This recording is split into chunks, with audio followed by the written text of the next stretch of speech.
ಬಾಲಕ 8-10 ವರ್ಷ ಇರಬೇಕಾದ್ರೆ ವಿಶೇಷವಾಗಿ ಚೆಂಡೆಯನ್ನು ಅಭ್ಯಾಸ ಮಾಡಿ ಬಾರಿಸಲು ಅವರನ್ನು ಚೆಂಡೆ ಪದ್ಮಣ್ಣ ಅಂತ ಹೇಳಲು ಜನಗಳು ಪ್ರಾರಂಭ ಮಾಡಿದರು. 6ರಿಂದ 8 ವರ್ಷದಿರ್ಬೋದು.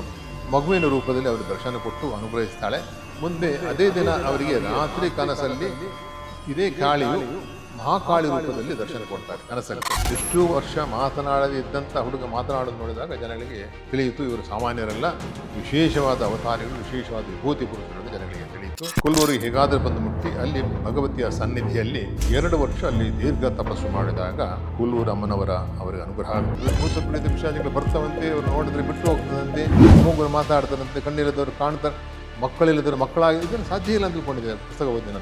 ಬಟ್ ಇದು ನೋಡಿದಾಗ ಎಲ್ಲ ಇಲ್ಲಿ ನಡೀತಾ ಇದ್ದು ಗೊತ್ತಾಗ ನಮ್ಮ ಕಣ್ಣೆದುರು ಬಹಳಷ್ಟು ಘಟನೆ ನಡೀತದೆ. ಗುರುಗಳ ವಿಚಾರ ಹೇಳಿದ ಅಲ್ಲಿಯ ಮೈಸೂರಿನ ಮಹಾರಾಜರು ಆಗ ನಮ್ಮ ಗುರುಗಳನ್ನು ನೋಡಲಿಕ್ಕೆ ಇಚ್ಛೆ ಇದೆ ಅಂತ ಹೇಳಲು ಗುರುಗಳು ಮಹಾರಾಜರನ್ನು ನೋಡ್ಲಿಕ್ಕೆ ಹೋಗ್ತಾರೆ. ಆಗಿನ ರಾಜರಾದಂಥ ಜಯಚಾಮರಾಜೇಂದ್ರ ಒಡೆಯರು, ಮೈಸೂರಲ್ಲಿ ಆಗ ಜಯಚಾಮರಾಜೇಂದ್ರ ಒಡೆಯರು ಅವರು ರಾಜರಾಗಿದ್ದರು. ಬೆಂಗಳೂರಲ್ಲಿ ಆಶ್ರಮ ಮಾಡಿಕೊಡಲು ಒಂದು ಯೋಜನೆ ಹಾಕಿದ್ರು.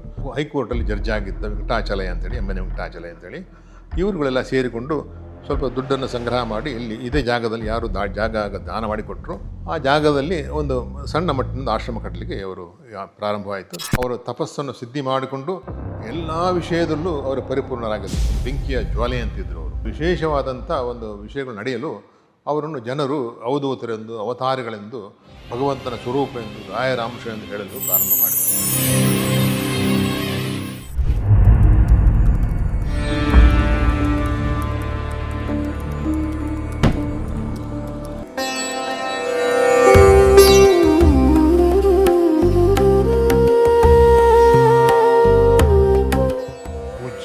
ರಾಘವೇಂದ್ರಾಯ ಸತ್ಯಧರ್ಮರಥಾಯ ಚ ಭಜತಾಂ ಕಲ್ಪವೃಕ್ಷಾಯ ನಮತಾಂ ಕಾಮಧೇನವೇ. ಪದ್ಮನಾಭಯೋಗೀಂದ್ರನ ಶ್ರೀಪದ ಪದ್ಮವ ಮಾನಸ ಸದ್ಮದೊಳಿ ಪೂಜ್ಯಾಯ ಪದ್ಮಾನಂದಾಯ ಸತ್ಯಧರ್ಮರಥಾಯ ಚ ಭಜತಾಂ ಕಲ್ಪವೃಕ್ಷಾಯ ನಮತಾಂ ಕಾಮಧೇನವೇ. ದುರ್ವಾದಿದ್ವಾಂತರವಯೇ ವೈಷ್ಣವೇಂದೀವರೇಂದವೇ ಶ್ರೀ ರಾಘವೇಂದ್ರ ಗುರುವೇ ನಮೋ ಅತ್ಯಂತ ದಯಾಲವೇ. ಆತ್ಮೀಯ ಕನ್ನಡಿಗ, ಆತ್ಮೀಯ ಕನ್ನಡಿಗ, ಆತ್ಮೀಯ ಕನ್ನಡಿಗ. ಶ್ರೀ ಗುರು ಪದ್ಮಾನಂದರ ಹುಟ್ಟು, ಬಾಲ್ಯ ಹಾಗೂ ಸೂಕ್ಷ್ಮ ಪರಿಚಯ, ಅವರ ತಪಸ್ಸಿನ ದಿನಗಳು, ಗುರುಗಳು ಎಲ್ಲೆಲ್ಲಿ ಹೋಗಿ ತಪಸ್ಸು ಮಾಡಿದರು, ಆನಂತರ ಗುರುಗಳಿಗೆ ಆದಂತಹ ವಿಶೇಷ ರೀತಿಯ ಅನುಭೂತಿಗಳು, ದೇವಾನುದೇವತೆಗಳಿಂದ ಆದಂತಹ ದರ್ಶನಗಳು ಹಾಗೂ ಅನುಗ್ರಹಗಳು, ನಂತರ ಮಂತ್ರಾಲಯದಲ್ಲಿ ಗುರು ರಾಘವೇಂದ್ರ ಸ್ವಾಮಿಗಳ ಬಳಿ 3 ವರ್ಷ ತಪಸ್ಸು ಮಾಡಲು ರಾಯರಿಂದ ದೊರೆತಂತಹ ಪೂರ್ಣ ಅನುಗ್ರಹ, ಇದರ ಬಗ್ಗೆ ಒಂದು ಸಂಕ್ಷಿಪ್ತವಾದಂತಹ ಒಂದು ವಿವರಣೆಯನ್ನು ಇಲ್ಲಿ ಕೊಡಲು ನಾನಿಲ್ಲಿ ಬಂದಿದ್ದೇನೆ. ಪ್ರಥಮವಾಗಿ ಗುರುಗಳ ಜನನ ಬಗ್ಗೆ ಒಂದು ವಿಷಯ ನಾವು ಹೇಳಲಿಕ್ಕೆ, ಗುರುಗಳ ಬಗ್ಗೆ ಬರೆದಂತಹ ಒಂದು ಪುಸ್ತಕದ ಆಧಾರದ ಮುಖಾಂತರ ಹೇಳ್ತೇನೆ. ಗುರುಗಳ ಜನನ ಕುಂಬಡಾಜೆ ಗ್ರಾಮ, ಈಗಿನ ಕಾಸರಗೋಡು ತಾಲೂಕು, ಈಗ ಕೇರಳಕ್ಕೆ ಸೇರಿದಂಥ ಒಂದು ಜಾಗ. ಅಂದಿನ ಕಾಲದಲ್ಲಿ ಇದು ಕರ್ನಾಟಕ ರಾಜ್ಯಕ್ಕೆ ಸೇರಿದಿತ್ತು. ಕುಂಬಡಾಜೆಯಲ್ಲಿ ಒಡಂಬಳೆ ಮನೆತನದಲ್ಲಿ ಗುರುಗಳ ಜನನವಾಯಿತು. ತಂದೆ ಶಂಕರನಾರಾಯಣ ಕೆದಿಲಾಯರು ಬಹಳ ವಿಶೇಷವಾದ ವಿದ್ವತ್ ಪುರುಷರು, ಸಿದ್ಧಿ ಪುರುಷರು, ಮಂತ್ರವಾದಿಗಳು ಎಂದು ಪ್ರಸಿದ್ಧರಾದವರು. ತಾಯಿ ಮಹಾಲಕ್ಷ್ಮಿಯವರು ಕಾಸರಗೋಡು ಕಡೆಯವರು. ಮಹಾಲಕ್ಷ್ಮಿ ಅಮ್ಮನವರು ವಿಶೇಷವಾದಂಥ ದೈವಭಕ್ತಿ, ಅದರಲ್ಲೂ ಕೃಷ್ಣನ ಹಾಗೂ ಗಣಪತಿಯ ಭಾಳ ವಿಶೇಷವಾದಂಥ ಭಕ್ತಿಯಾಗಿದ್ದು, ಗುರುಗಳ ಹುಟ್ಟು ಈ ಮನೆಯಲ್ಲಿ ಆಗ್ತದೆ. ತಂದೆ ತಾಯಿಗಳಿಗೆ 8ನೇ ಮಗುವಾಗಿ ಗುರುಗಳು ಇಲ್ಲಿ ಹುಟ್ಟುತ್ತಾರೆ. ಗುರುಗಳಿಗೆ ಪದ್ಮನಾಭ ಎಂಬ ನಾಮಕರಣ ಆಗ್ತದೆ. ಪದ್ಮನಾಭ ಅಂದರೆ ಭಗವಂತ ವಿಷ್ಣು, ಅವನಿಗೆ ಇನ್ನೊಂದು ಹೆಸರು ಪದ್ಮನಾಭ. ಯಾಕಂದರೆ ನಾಭ್ಯ ಮುಖೇನ ಬಂದಂಥ ಬ್ರಹ್ಮದೇವರ ಜನನ ನಾಭ್ಯ ಮುಖಾಂತರ ಆಗ್ತದೆ. ಹಾಗೆ ಪದ್ಮನಾಭ ಅಂತ ಅವರಿಗೆ ಹೆಸರು ಕೊಟ್ಟಿರ್ತಾರೆ. ಇವರ ಜನನ 27/8/1928, ಅಂದರೆ ಶಾಲಿವಾಹನ ಶಕ ವರ್ಷಗಳು 1851 ಸಲ್ಲುವ ಶ್ರೀ ವಿಭವ ನಾಮ ಸಂವತ್ಸರ ನಿಜ ಶ್ರಾವಣ ಶುದ್ಧ ಏಕಾದಶಿ ಅಥವಾ ದಾಮೋದರ ಏಕಾದಶಿ, ಸೋಮವಾರ ಪೂರ್ವಾಷಾಢ ನಕ್ಷತ್ರ, ಧನುರಾಶಿ, ವೃಶ್ಚಿಕ ಲಗ್ನದ ಶುಭ ಶುಕ್ರದಶೆಯಲ್ಲಿ ಆಯಿತು. ಈ ಮಗುವಿನ ಜಾತಕದಲ್ಲಿ ಸ್ವಕ್ಷೇತ್ರನಾದ ಆದಿತ್ಯನು, ಉಚ್ಚಸ್ಥನಾದ ಗುರುವು ಪ್ರಮುಖರಾಗಿದ್ದು, ಜಗತ್ ಪ್ರಸಿದ್ಧನಾಗುವ ಎಲ್ಲ ಲಕ್ಷಣಗಳನ್ನು ಮಗುವು ಹೊಂದಿದ್ದು, ಮಗು ಶುಕ್ಲ ಪಕ್ಷದ ಚಂದ್ರನಂತೆ ದಿನೇ ದಿನೇ ಬೆಳೆಯುತ್ತಾ ನೋಡುವವರ ಮನಸ್ಸನ್ನು ಬೆಳಗುತ್ತಾ ತಂದೆ ತಾಯಿಯರ ಮನವನ್ನು ಸೂರೆಗೊಳ್ಳುತ್ತಾ ತನ್ನ ಪುಟ್ಟ ಪುಟ್ಟ ಹೆಜ್ಜೆಗಳನ್ನಿಡುತ್ತಾ ಮನೆ ಇಡೀ ಓಡಾಡಲು ಪ್ರಾರಂಭಿಸಿತು.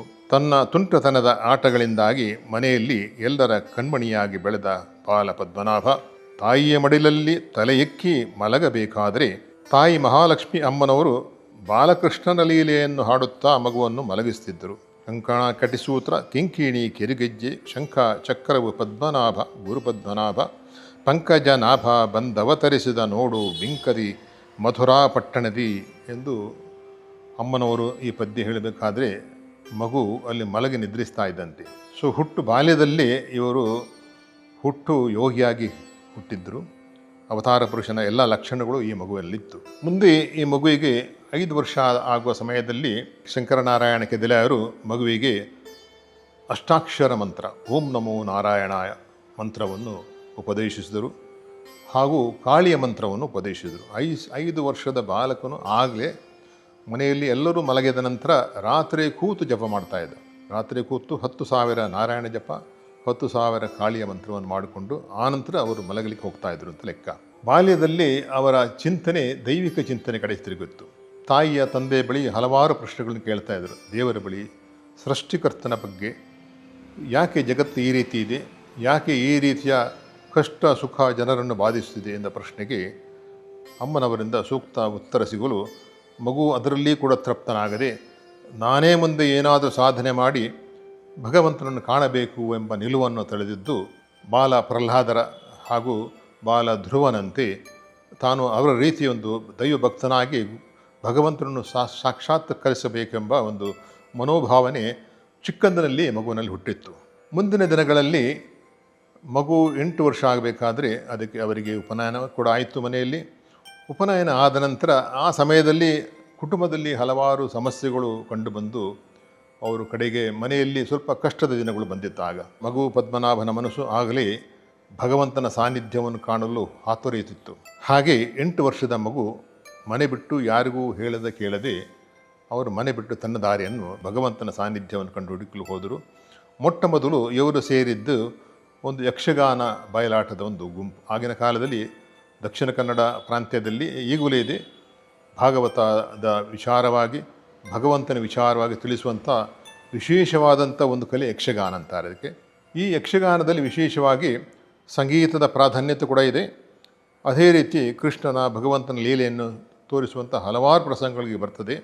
ಸಣ್ಣ ಮಗುವಿಂದಾಗಲೇ ಇರುವಾಗಲೇ ಇವರಿಗೆ ಯಕ್ಷಗಾನದ ಮೇಲೆ ವಿಶೇಷ ಆಸಕ್ತಿ ಇದ್ದು ಅದರಲ್ಲೂ ಚಂಡೆ ಬಾರಿಸುವಂಥ ಒಂದು ವಾದ್ಯದ ಬಗ್ಗೆ ಅವರಿಗೆ ಬಹಳ ಆಸಕ್ತಿ ಇತ್ತು. ಅದಕ್ಕೋಸ್ಕರ ಅವರು ಯಕ್ಷಗಾನ ಒಂದು ಗ್ರೂಪನ್ನು ಸೇರಿದ್ರು. ಅದು ಕದ್ರಿ ಯಕ್ಷಗಾನ ಮೇಳ ಅಂತೇಳಿ. ಈ ಕದ್ರಿ ಯಕ್ಷಗಾನ ಮೇಳದಲ್ಲಿ ಬಹಳ ವಿಶೇಷವಾದಂಥ ಕಲಾವಿದರು, ಬಹಳ ಹೆಸರುವಾಸಿಯಾದಂಥ ಕಲಾವಿದರು ಕೂಡ ಇದ್ದರು ಆಗಲೇ. ಅವರ ಜೊತೆ 2 ವರ್ಷ ಇದ್ದುಕೊಂಡು ಅಲ್ಲಿ ಚಂಡೆಯನ್ನು ಬಾರಿಸಲು ಗುರುಗಳು ಕಲಿತರು. ಪುಟ್ಟ ಬಾಲಕ 8-10 ವರ್ಷ ಇರಬೇಕಾದ್ರೆ ವಿಶೇಷವಾಗಿ ಚೆಂಡೆಯನ್ನು ಅಭ್ಯಾಸ ಮಾಡಿ ಬಾರಿಸಲು ಅವರನ್ನು ಚಂಡೆ ಪದ್ಮಣ್ಣ ಅಂತ ಹೇಳಲು ಜನಗಳು ಪ್ರಾರಂಭ ಮಾಡಿದ್ದರು. ಮುಂದೆ ಗುರುಗಳಿಗೆ ಕಂಡಿತ್ತು ಈ ಯಕ್ಷಗಾನದಲ್ಲಿ ಬಹಳಷ್ಟು ವಿಷಯ ನಾನು ತಿಳಿದಿದ್ದರು. ಭಗವಂತನ ಸಾನ್ನಿಧ್ಯಕ್ಕೆ ಹೋಗಬೇಕಾದ್ರೆ ಎಲ್ಲಾದರೂ ಒಂದು ಕಡೆ ಕುಳಿತು ತಪಸ್ಸು ಮಾಡಬೇಕು ಅನ್ನೋಂಥ ಮನಸ್ಸಲ್ಲಿ ಒಂದು ಭಾವನೆ ಬಂದು ಅವರು ಈ ರೀತಿ ಮಂಗಳೂರಲ್ಲಿ ಇದ್ದಾಗ ಯಾರೊಬ್ಬರನ್ನು ಕೇಳಲಾಗ ಅವರು ಹೇಳಿದರು, ಕದ್ರಿಯಲ್ಲಿ ಒಬ್ಬರು ಬ್ರಾಹ್ಮಣರಿದ್ದಾರೆ, ವಿಶೇಷವಾದಂಥ ವೇದಾಂತಿಗಳು ಅವರು, ರಾಮಕೃಷ್ಣ ಭಟ್ ಅಂತೇಳಿ ಅವರ ಹೆಸರು. ಅಲ್ಲಿ ಹೋಗಿ ಅವರಿಂದ ನಿಮಗೆ ಏನಾದರೂ ಸಾಧ್ಯವಾದರೆ ಅವರು ನಿಮಗೆ ಉಪದೇಶ ಮಾಡಬಹುದು ಅಂತ ಹೇಳಿ ಅವರು ಕದ್ರಿ ಹೋಗಿ, ಕದ್ರಿಯಲ್ಲಿ ಮಂಗಳೂರಿನ ಕದ್ರಿ ಅಂತ ಒಂದು ಊರು, ಅದು ಸಣ್ಣ ಊರು. ಅಲ್ಲಿ ಹೋಗಿ ಈ ರಾಮಕೃಷ್ಣ ಭಟ್ಟರನ್ನು ಭೇಟಿಯಾಗಲು ಈ ಮಗುವಿನ ವಿಶೇಷವಾದಂಥ ಒಂದು ಅವನ ಸೌಂದರ್ಯ, ವರ್ಚಸ್ಸು, ತೇಜಸ್ಸನ್ನು ಕಂಡು ಇವನು ಮುಂದೆ ಬಹಳ ದೊಡ್ಡ ವ್ಯಕ್ತಿ ಆಗಲಿದ್ದೇನೆ ಎಂದು ಅವರು ಆಗಲೇ ತಿಳ್ಕೊಂಬಿಟ್ರು. ಅವರು ಹೇಳಿದ್ರು, ಈ ರಾತ್ರಿ ಇಲ್ಲೇ ಇರಪ್ಪ, ನಾಳೆ ಬೆಳಿಗ್ಗೆ ನೀನು ಸ್ನಾನ ಮಾಡಿ ಶುಚಿರ್ಭೂತನಾಗಿ ಬಂದು ಕುಳಿತಾಗ ನಿನಗೆ ಮಂತ್ರೋಪದೇಶ ಮಾಡ್ತೇನೆ, ಮುಂದೆ ನೀನು ಹೋಗಿ ತಪಸ್ಸಿಗೆ ಹೋಗ್ಬೋದು ಎಂಬ ಒಂದು ರೀತಿ ಉಪದೇಶ ಮಾಡಿದರು. ಮರುದಿವಸ ಸ್ನಾನ ಮಾಡಿ ಶುಚಿರ್ಭೂತನಾಗಿ ಕೂತಾಗ ಅವರಿಗೆ ಮೂಕಾಂಬಿಕೆಯ ಒಂದು ಮಂತ್ರವನ್ನು ಜಪಿಸಲು ಹೇಳಿದರು. ಏನು ಇದನ್ನು ಕೊಲ್ಲೂರಿಗೆ ಹೋಗಿ ಕೊಲ್ಲೂರಲ್ಲಿ ಅಮ್ಮನವರ ಸಾನ್ನಿಧ್ಯದಲ್ಲಿ ಕುಳಿತು ಈ ಜಪವನ್ನು ಮಾಡು, ಮುಂದೆ ನಿನಗೆ ಬೇಕಾದ ದಾರಿಯನ್ನು ಅಮ್ಮನವರೇ ಮಾಡಿಕೊಡ್ತಾರೆ, ಅಮ್ಮನವರು ಹೇಳಿಕೊಡ್ತಾರೆ ಎಂದು ರಾಮಕೃಷ್ಣ ಭಟ್ರು ಆಗ ಹೇಳಿದರು. ಅವರ ಉಪದೇಶದಂತೆ ಪದ್ಮನಾಭ ಆಗ ಬಹಳ ಕಷ್ಟಪಟ್ಟು, ಆಗಿನ ಕಾಲದಲ್ಲಿ ಯಾವ ರೀತಿಯ ವಾಹನಗಳು ಇರಲಿಲ್ಲ, ಅಥವಾ ವಾಹನದಲ್ಲಿ ಒಂದು ವೇಳೆ ತಿರುಗಲಿಕ್ಕೆ ಹೋಗಿದ್ರೂ ಅದಕ್ಕೆ ಬೇಕಾದ ಸಲಕರಣೆ ಆಗಲಿ ದುಡ್ಡಿನ ಅನುಕೂಲತೆಗಳಾಗಲಿ ಪದ್ಮನಾಭನಲ್ಲಿ ಇರಲಿಲ್ಲ. ಕೈಯಲ್ಲಿ ಚಿಕ್ಕಾಸು ಇಲ್ಲದಿದ್ದರೂ ಕೊಲ್ಲೂರಿಗೆ ಹೇಗಾದರೂ ಬಂದು ಮುಟ್ಟಿ ಅಲ್ಲಿ ಭಗವತಿಯ ಸನ್ನಿಧಿಯಲ್ಲಿ ಕುಳಿತು ತಪಸ್ಸು ಮಾಡಲಿಕ್ಕೆ ಕುಳಿತು 2 ವರ್ಷ ಅಲ್ಲಿ ದೀರ್ಘ ತಪಸ್ಸು ಮಾಡಿದಾಗ ಕೊಲ್ಲೂರು ಅಮ್ಮನವರ ಅವರಿಗೆ ಅನುಗ್ರಹ ಆಗ್ತದೆ. ಈ ಮೊದಲು ಅವರಿಗೆ ಶಿವನ ಅನುಗ್ರಹ ಕೂಡ ಅದೇ ಜಾಗದಲ್ಲಿ ಆಗಿರ್ತದೆ. ಅಲ್ಲಿಂದ ಮುಂದೆ ಹೋದಂಥ ಪದ್ಮನಾಭರು ಅಂದರೆ ಕೊಲ್ಲೂರಲ್ಲಿ ಬಹಳಷ್ಟು ಜನ ಭಕ್ತರು ಕೂಡ ಅವರಿಗೆ ಭೇಟಿಯಾಗಿದ್ದರು. ಕೇರಳ ಕಡೆ ಹೋಗುವಂಥ ಭಕ್ತರ ಜೊತೆ ಅವರು ಕೇರಳದ ಕಡೆ ಹೋಗ್ತಾರೆ. ಕೇರಳದಲ್ಲಿ ಗುರುವಾಯೂರಪ್ಪನ ಸನ್ನಿಧಿಯಲ್ಲಿ ಶ್ರೀಕೃಷ್ಣ ಭಗವಂತನ ಒಂದು ಉಪಾಸನೆ ಅಲ್ಲಿ ಕೂಡ ಮಾಡ್ತಾರೆ. ಆಮೇಲೆ ದೇವಿಯರ 2 ಮುಖ್ಯವಾದಂಥ 2 ಕ್ಷೇತ್ರಗಳು, ಕೊಡಂಗೋಲೂರು ಕ್ಷೇತ್ರ ಅಂತ ಹೇಳಿ ಒಂದು, ಅಲ್ಲಿ ದೇವಿಯ ಸಾನ್ನಿಧ್ಯದಲ್ಲಿ ದೇವಿಯ ಒಂದು ಉಪಾಸನೆ ಕೂಡ ಮಾಡ್ತಾರೆ. ದೇವಿಯ ಅನುಗ್ರಹ ಕೂಡ ಆಗ್ತದೆ. ಗುರುಗಳು ಕೇರಳದಿಂದ ತಮಿಳುನಾಡಿಗೆ ಕಡೆ ಬರ್ತಾರೆ. ತಮಿಳುನಾಡಿನಲ್ಲಿ ಚಿದಂಬರಂ ಎಂಬ ಜಾಗದಲ್ಲಿ ಅಲ್ಲಿ ಮೋತಿ ಬಾಬರೆಂಬ ವಿಶೇಷವಾದಂಥ ಜ್ಞಾನಿಗಳು ತಪಸ್ಸುಗಳು ಇದ್ದಾರೆ ಎಂದು ಅವರ ಬಗ್ಗೆ ಕೇಳಿ ಅವರು ಸೀದಾ ಮೋತಿ ಬಾಬರ ಕಡೆ ಬಂದಿರ್ತಾರೆ. 2 ವರ್ಷ ಮೋತಿ ಬಾಬರ ಜೊತೆ ಇದ್ದುಕೊಂಡು ರಾಮತಾರಕ ಮಂತ್ರವನ್ನು ಅವರು ಸಿದ್ಧಿ ಮಾಡ್ತಾರೆ. ರಾಮತಾರಕ ಮಂತ್ರ ಆದ ನಂತರ ಪೂರ್ಣವಾಗಿ ಶ್ರೀರಾಮಚಂದ್ರನೇ ಅವರಿಗೆ ವಿಶೇಷವಾದ ದರ್ಶನ ಕೊಟ್ಟು ಅವರನ್ನು ಅನುಗ್ರಹಿಸಿದರು ಅಂತ ಲೆಕ್ಕ. ಮದ್ರಾಸಿನಿಂದ ಅವರು ಮಂತ್ರಾಲಯಕ್ಕೆ ಹೋಗಬೇಕಾದ್ರೆ 2-3 ಬಾರಿ ಅವರಿಗೆ ಕನಸಲ್ಲಿ ಮಂತ್ರಾಲಯಕ್ಕೆ ಹೋಗು ಎನ್ನುವಂಥ ಒಂದು ವಿಚಾರ ಬರ್ತಾ ಇರ್ತದೆ. ಮಂತ್ರಾಲಯ ಅಂದರೆ ಏನು ಗುರುಗಳಿಗೆ ಗೊತ್ತಿರಲಿಲ್ಲ. ಆದರೂ ಯಾರ ಹತ್ರ ಕೇಳಿದಾಗ ಅಲ್ಲಿ ಹೇಳಿದ್ರು, ಮಂತ್ರಾಲಯ ಇದು ಟ್ರೈನ್ ಬಾಂಬೆ ಕಡೆ ಹೋಗೋದು ಟ್ರೈನ್ ಕೂತ್ರೆ ನೀವು ಅದು ಮಂತ್ರಾಲಯ ರೋಡ್ ಹೋಗ್ತದೆ, ಅಲ್ಲಿಂದ ಮಂತ್ರಾಲಯ ಹತ್ತಿರ ನಡ್ಕೊಂಡು ಹೋಗ್ಬೋದು ಅಂತ ಯಾರು ಹೇಳಿದ್ದನ್ನು ಕೇಳಿ ಹಾಗೆ ಮಂತ್ರಾಲಯಕ್ಕೆ ಹೋಗ್ತಾರೆ. ಮಂತ್ರಾಲಯದಲ್ಲಿ ಮುಂದೆ ಗುರುಗಳು ಅಲ್ಲಿ ಮಂತ್ರಾಲಯದ ಮೂಲ ಅರ್ಚಕರಾದಂಥ ರಾಘವೇಂದ್ರ ಸ್ವಾಮಿಗಳ ಹತ್ರ, ರಾಘವೇಂದ್ರ ಆಚಾರ ಅಂಥೇಳಿ ಅವರು ವೇದಾಂತ ವಿದ್ವತ್ ಶಿರೋಮಣಿ ಅವರ ಬಳಿ ಇದ್ದುಕೊಂಡು 3 ವರ್ಷ ರಾಯರ ತಪಸ್ಸು ಮಾಡ್ತಾರೆ. 3 ವರ್ಷ ತಪಸ್ಸಾದರೂ ಮಾಡಿದ್ದರೂ ಗುರುಗಳಿಗೆ ಅನುಗ್ರಹ ಆಗಲಿಲ್ಲ ಅನ್ನುವಂಥ ವಿಶೇಷ ಒಂದು ಚಿಂತನೆ ಇತ್ತು ಗುರುಗಳಿಗೆ. ಆದರೆ ರಾಯರು ಗುರುಗಳನ್ನು ನೋಡ್ತಾನೆ ಇದ್ದರು, ಯಾಕಂದರೆ ಅವರಿಗೆ ಗೊತ್ತಿತ್ತು ನನ್ನ ಅಂಶ ಸಂಭೂತನೇ ಇಲ್ಲಿ ಬಂದಿರ್ತಾನೆ ಅನ್ನೋಂಥ ವಿಷಯ. ಹಾಗಾಗಿ ಅವರಿಗೆ ಒಂದು ರಾತ್ರಿ ಕನಸಲ್ಲಿ, ದೀರ್ಘವಾದ ಕನಸಲ್ಲಿ ರಾಯರು ದರ್ಶನ ಕೊಟ್ಟು ಹೇಳ್ತಾರೆ, ನಾನು ನಿನ್ನ ಜೊತೆನೇ ಇರ್ತೇನಪ್ಪ, ಮುಂದಕ್ಕೆ ನೀನು ಹೋದಲ್ಲಿ ಬಂದಲ್ಲಿ ಗುರುಗಳ ಮುಖಾಂತರ ನಿನ್ನ ಮುಖೇನ ನಾನು ವಿಶೇಷವಾದ ಕೆಲವು ಪವಾಡಗಳನ್ನು ಮಾಡಿ ತೋರಿಸ್ತೇನೆ ಎಂದು ರಾಯರು ಆಶ್ವಾಸನೆ ನೀಡಿದ ನಂತರ ಮುಂದೆ ಮಂತ್ರಾಲಯ ಬಿಟ್ಟು ಅವರು ಮತ್ತೆ ಮಡ್ರಾಸ್ ಬರ್ತಾರೆ. ಮಡ್ರಾಸಲ್ಲಿ 5 ವರ್ಷ ಇರ್ತಾರೆ. ಹಾಗೆ ಅದೇ ಸಮಯದಲ್ಲಿ ಅವರು ಕಾಂಚೀಪುರಂ ಮದ್ರಾಸ್ 2 ಕಡೆನೇ ಇರ್ತಾರೆ, ಹೋಗ್ತಾ ಬರ್ತಾ ಇರ್ತಾರೆ. ಯಾಕಂದ್ರೆ ಕಾಂಚೀಪುರ ಮದ್ರಾಸಿಗೂ ಜಾಸ್ತಿ ದೂರ ಇಲ್ಲ. ಕಾಂಚೀಪುರದಲ್ಲಿ ಇರಬೇಕಾದ್ರೆ ಕೆಲವು ವಿಶೇಷವಾದಂಥ ತಪಸ್ಸುಗಳು ಮಾಡ್ತಾರೆ, ವಿಶೇಷವಾದಂಥ ದೇವತೆಗಳ ತಪಸ್ಸನ್ನು ಮಾಡ್ತಾರೆ. ಅದರಲ್ಲಿ ಕಾಂಚಿ ಕಾಮಾಕ್ಷಿಯ ತಪಸ್ಸನ್ನು ಮಾಡಬೇಕಾದ್ರೆ ಕಾಂಚಿ ಕಾಮಾಕ್ಷಿ ಅವರಿಗೆ ಮಗುವಿನ ರೂಪದಲ್ಲಿ ದರ್ಶನ ಕೊಡ್ತಾಳೆ. 8 ವರ್ಷದ ಮಗು, 6ರಿಂದ 8 ವರ್ಷದಿರಬಹುದು, ಮಗುವಿನ ರೂಪದಲ್ಲಿ ಅವರು ದರ್ಶನ ಕೊಟ್ಟು ಅನುಗ್ರಹಿಸ್ತಾಳೆ. ಮುಂದೆ ಅದೇ ದಿನ ಅವರಿಗೆ ರಾತ್ರಿ ಕನಸಲ್ಲಿ ಇದೇ ಕಾಳಿಯು ಮಹಾಕಾಳಿ ರೂಪದಲ್ಲಿ ದರ್ಶನ ಕೊಡ್ತಾರೆ ಕನಸಲ್ಲಿ. ಅಮ್ಮನವರ ದರ್ಶನ ಆಗಿ ಮುಂದೆ ಗುರುಗಳು ಏನು ಮಾಡ್ತಾರೆ ಅಂತ ಹೇಳಿದ್ರೆ ನರಸಿಂಹದೇವರ ಉಪಾಸನೆ ಮಾಡಿ ಹೋಗ್ತಾರೆ. ಕಂಚಿಪುರದಲ್ಲಿ ನಡಬಾ ಕೆನಾರ ಅಂತ ಒಂದು ಕೊಳ ಥರ ಇದೆ, ಅಲ್ಲಿ ನೀರಲ್ಲಿ ಮುಳುಗಿ ಗುರುಗಳು ನರಸಿಂಹದೇವರು ಉಪಾಸನೆ ಮಾಡಲಿಕ್ಕೆ ಪ್ರಾರಂಭ ಮಾಡ್ತಾರೆ. ಬಹಳ ದಿನ ಉಪಾಸನೆ ಮಾಡಿ ನೀರಲ್ಲಿ ಮುಳುಗಿ ಕುತ್ತಿಗೆವರೆಗೆ ನೀರಲ್ಲಿ ಮುಳುಗಿ ಉಪಾಸನೆ ಮಾಡುತ್ತಿರಲು ಅವರಿಗೆ ನರಸಿಂಹದೇವರ ಅನುಗ್ರಹ ಆಗ್ತದೆ. ಅನುಗ್ರಹ ಹೇಗಾಯ್ತು ಅಂತ ಹೇಳಿದ್ರೆ ಭೂಮಿಯಿಂದ ಆಕಾಶದವರೆಗೆ ಬೆಂಕಿಯ ಜ್ವಾಲೆ ಬಂದ ಹಾಗೆ ಒಂದು ರೀತಿ ಅನುಭವ ಆಗಿ ನರಸಿಂಹದೇವರು ಅಲ್ಲಿಂದ ಅನುಗ್ರಹ ಮಾಡ್ತಾರೆ ಗುರುಗಳಿಗೆ. ಅದೇ ಸಮಯದಲ್ಲಿ ಗುರುಗಳು ಆಂಜನೇಯನ ತಪಸ್ಸು ಮಾಡ್ತಾರೆ. ಅಲ್ಲಿಂದ 2,000 ವರ್ಷದ ಹಿಂದೆ ಸ್ಥಾಪನೆ ಮಾಡಿದಂಥ ತಾತಾಚಾರ್ಯರೆಂಬ ವಿಶೇಷವಾದ ಜ್ಞಾನಿಗಳು, ಅಲ್ಲಿ ಆಂಜನೇಯ ದೇವಸ್ಥಾನ ಇದೆ, ಅಲ್ಲಿ ಕೂತು ತಪಸ್ಸು ಮಾಡಲು ಅವರಿಗೆ ಆಂಜನೇಯನು ಬಹಳ ದೊಡ್ಡ ಒಂದು ಆಂಜನೇಯನ ರೂಪದಲ್ಲಿ ದರ್ಶನ ಕೊಟ್ಟು ಅವರನ್ನು ಅನುಗ್ರಹಿಸ್ತಾನೆ. ಹಾಗೆ ಗುರುಗಳಿಗೆ ವಿಶೇಷವಾದ ಅನುಗ್ರಹ ಆಗಲು ಅಲ್ಲಿಂದ ಕೃಷ್ಣನ ಅನುಗ್ರಹಕ್ಕೋಸ್ಕರ ಅವರು ಕಾಂಚೀಪುರದಲ್ಲಿ ವರದರಾಜ ಸ್ವಾಮಿಯ ಅನುಗ್ರಹ ಅಲ್ಲಿ ತಪಸ್ಸು ಮಾಡ್ತಾರೆ. ಅಲ್ಲಿ ಕೂತು ಅಲ್ಲಿ ಭಗವಂತನಾದ ಕೃಷ್ಣನ ರೂಪದಲ್ಲಿ ದರ್ಶನ ಕೊಡ್ತಾರೆ. ಸೊ ರಾಮರ ದರ್ಶನ ಆಯಿತು, ಕೃಷ್ಣನ ದರ್ಶನ ಆಯಿತು, ಅಮ್ಮನವರ ದರ್ಶನ ಆಯಿತು. ಅದೇ ರೀತಿ ಆಂಜನೇಯನ ದರ್ಶನ ಆದ ನಂತರ ಇವರಿಗೆ ಮುಂದೆ ಮಂತ್ರಾಲಯದಲ್ಲಿ ಗುರುಗಳ ಪೂರ್ಣ ಅನುಗ್ರಹ ಆಗಿದ್ದಕ್ಕೋಸ್ಕರ ಎಲ್ಲ ರೀತಿಯ ದೇವಾನುದೇವತೆಗಳ ಅನುಗ್ರಹ ಹಾಗೂ ಗುರುಗಳ ಅನುಗ್ರಹ ಮುಖ್ಯವಾಗಿ ಆಗಿದ್ದಕ್ಕೋಸ್ಕರ ಗುರುಗಳು ಒಂದು ಪವಿತ್ರವಾದಂಥ ಒಂದು ನೆಲೆಯನ್ನು ಕಂಡು ಅಂತ ಹೇಳಿದರೆ ಅವರು ತಪಸ್ಸನ್ನು ಸಿದ್ಧಿ ಮಾಡಿಕೊಂಡು ಎಲ್ಲ ವಿಷಯದಲ್ಲೂ ಅವರು ಪರಿಪೂರ್ಣರಾಗಿದ್ದರು. ಒಂದು ಬೆಂಕಿಯ ಜ್ವಾಲೆ ಅಂತಿದ್ದರು ಅವರು. ಅವರ ಬಳಿ ಬಂದಂಥ ಎಲ್ಲರಿಗೂ ಯಾರು ಬಂದರೂ ಅವರಿಗೆ ವಿಶೇಷವಾದಂಥ ಅವರಿಗೆ ಅನುಗ್ರಹಗಳಾಗೋದು. ಯಾವ ರೀತಿಯ ವ್ಯಾಧಿಸ್ಥರು ಬಂದರೂ ವ್ಯಾಧಿ ನಿವಾರಣೆಯಾಗಿ ಹೋಗೋದು ವಾಪಸ್ಸು. ಈ ರೀತಿಯ ವಿಶೇಷವಾದಂಥ ಒಂದು ವಿಷಯಗಳು ನಡೆಯಲು ಅವರನ್ನು ಜನರು ಅವಧೂತರೆಂದು ಅವತಾರಿಗಳೆಂದು ಭಗವಂತನ ಸ್ವರೂಪ ಎಂದು ರಾಯರ ಅಂಶ ಎಂದು ಹೇಳಲು ಪ್ರಾರಂಭ ಮಾಡಿದರು. ಹೀಗೆ ಗುರುಗಳು ಅಲ್ಲಿ ಇರಲು ಅವರಿಗೆ ಇನ್ನೇನು ಒಂದು ಸಮಯ ಬಂದಾಗ ರಾಯರಿಂದ ಇನ್ನೊಂದು ಅಲ್ಲಿ ಆದೇಶ ಆಯಿತು, ನೋಡಪ್ಪ ಈಗ ಇನ್ನು ನೀನು ಮದುವೆ ಮಾಡಿಕೊಂಡು ಸಂಸಾರಿಗನಾಗಬೇಕು, ಮುಂದೆ ಸಂಸಾರಿಗನಾಗಿ ಅಲ್ಲಿ ಪೂರ್ಣ ಮಟ್ಟದಲ್ಲಿ ಸಂಸಾರ ಜೀವನ ನಡೆಸಿಕೊಂಡು ನೀನು ಬಂದಂಥ ಭಕ್ತರಿಗೆ ಅನುಗ್ರಹ ಮಾಡಬೇಕು ಎಂದು ಈ ರೀತಿಯ ಒಂದು ವಿಶೇಷವಾದಂಥ ಒಂದು ರಾಯರ ಆದೇಶ ಆಗಲು ಅವರು ತನ್ನ ಸ್ವಂತ ಊರು ಹುಟ್ಟೂರಿಗೆ ಬಂದು ಅಲ್ಲಿ ಹುಟ್ಟೂರಲ್ಲಿ ಇಂಥ ಜಾಗದಲ್ಲಿ ಒಂದು ಕಡೆ ವಿಶೇಷವಾದಂಥ ಒಬ್ಬರು ಬ್ರಾಹ್ಮಣರಿದ್ದಾರೆ, ಅವರ ಒಂದು ಹುಡುಗಿ ಮದುವೆಗೆ ಯೋಗ್ಯವಾದಂಥ ಪ್ರಾಯಕ್ಕೆ ಬಂದಂಥ ಹುಡುಗಿ ಅಂತ ಹೇಳಿಬಿಟ್ಟು ಗುಂಡಿಗದ್ದೆ ಸುಬ್ಬರಾಯ ಕಲ್ಲೂರಾಯರ್ ಅಂಥೇಳಿ ಅವರ ಮನೆಗೆ ಹೋಗ್ತಾರೆ. ಅಲ್ಲಿ ವಿಷಯಕ್ಕೆ ತಿಳಿಯಲು ಅವರ ಮಗಳಾದಂಥ ವಾಸಂತಮ್ಮನವರು ನೋಡ್ತಾರೆ. ಗುರುಗಳಿಗೆ ಹುಡುಗಿ ಇಷ್ಟ ಆಗ್ತಾಳೆ, ಅವರಿಗೂ ಕೂಡ ಗುರುಗಳು ಇಷ್ಟ ಆಗ್ತಾರೆ. ಹಾಗೆ ಇವರಿಬ್ಬರ ಒಂದು ಸಂಬಂಧದಲ್ಲಿ ಇವರಿಬ್ಬರು ಸೇರಿಕೊಂಡು ಮದುವೆ ಆಗ್ತಾರೆ. ಸುಬ್ರಹ್ಮಣ್ಯ ಕ್ಷೇತ್ರದಲ್ಲಿ ಮದುವೆ ನಡೆಯುತ್ತದೆ. ಅಲ್ಲಿಂದ ಗುರುಗಳು ಸಂಸಾರಿಗನಾಗಿ ಮುಂದೆ ಅವರ ಒಂದು ದಕ್ಷಿಣ ಭಾರತದ ಪ್ರಯಾಣ ಪ್ರಾರಂಭ ಆಗ್ತದೆ. ಮೊಟ್ಟ ಮೊದಲಿಗೆ ಕೇರಳದ ಕಾಸರಗೋಡು ಬಂದು ಅಲ್ಲಿ ಮಲ್ಲಿಕಾರ್ಜುನ ದೇವಸ್ಥಾನದಲ್ಲಿ ಎದ್ದುಕೊಂಡು ಬಹಳ ದಿನಗಳಿರಲು ದಿನ ಸಾವಿರಾರು ಜನ ಬರೋರು. ಆಗಲೇ ಆಗಿನ ಕಾಲದಲ್ಲಿ ಬಹಳ ಜನರಿಗೆ ರಾಯರ ದರ್ಶನ ಆಗೋದು, ಬಹಳ ಜನರಿಗೆ ಆಗಿನ ಸಮಯದಲ್ಲಿ ಭೂತಪೇತ ಪಿಶಾಚಿಗಳಿಂದ ವಿಮೋಚನೆ ಈ ರೀತಿಯ ವಿಷಯಗಳು ನಡೆಯಲು ದಿನ ಸಾವಿರಾರು ಜನ ಬರಲು ಶುರು.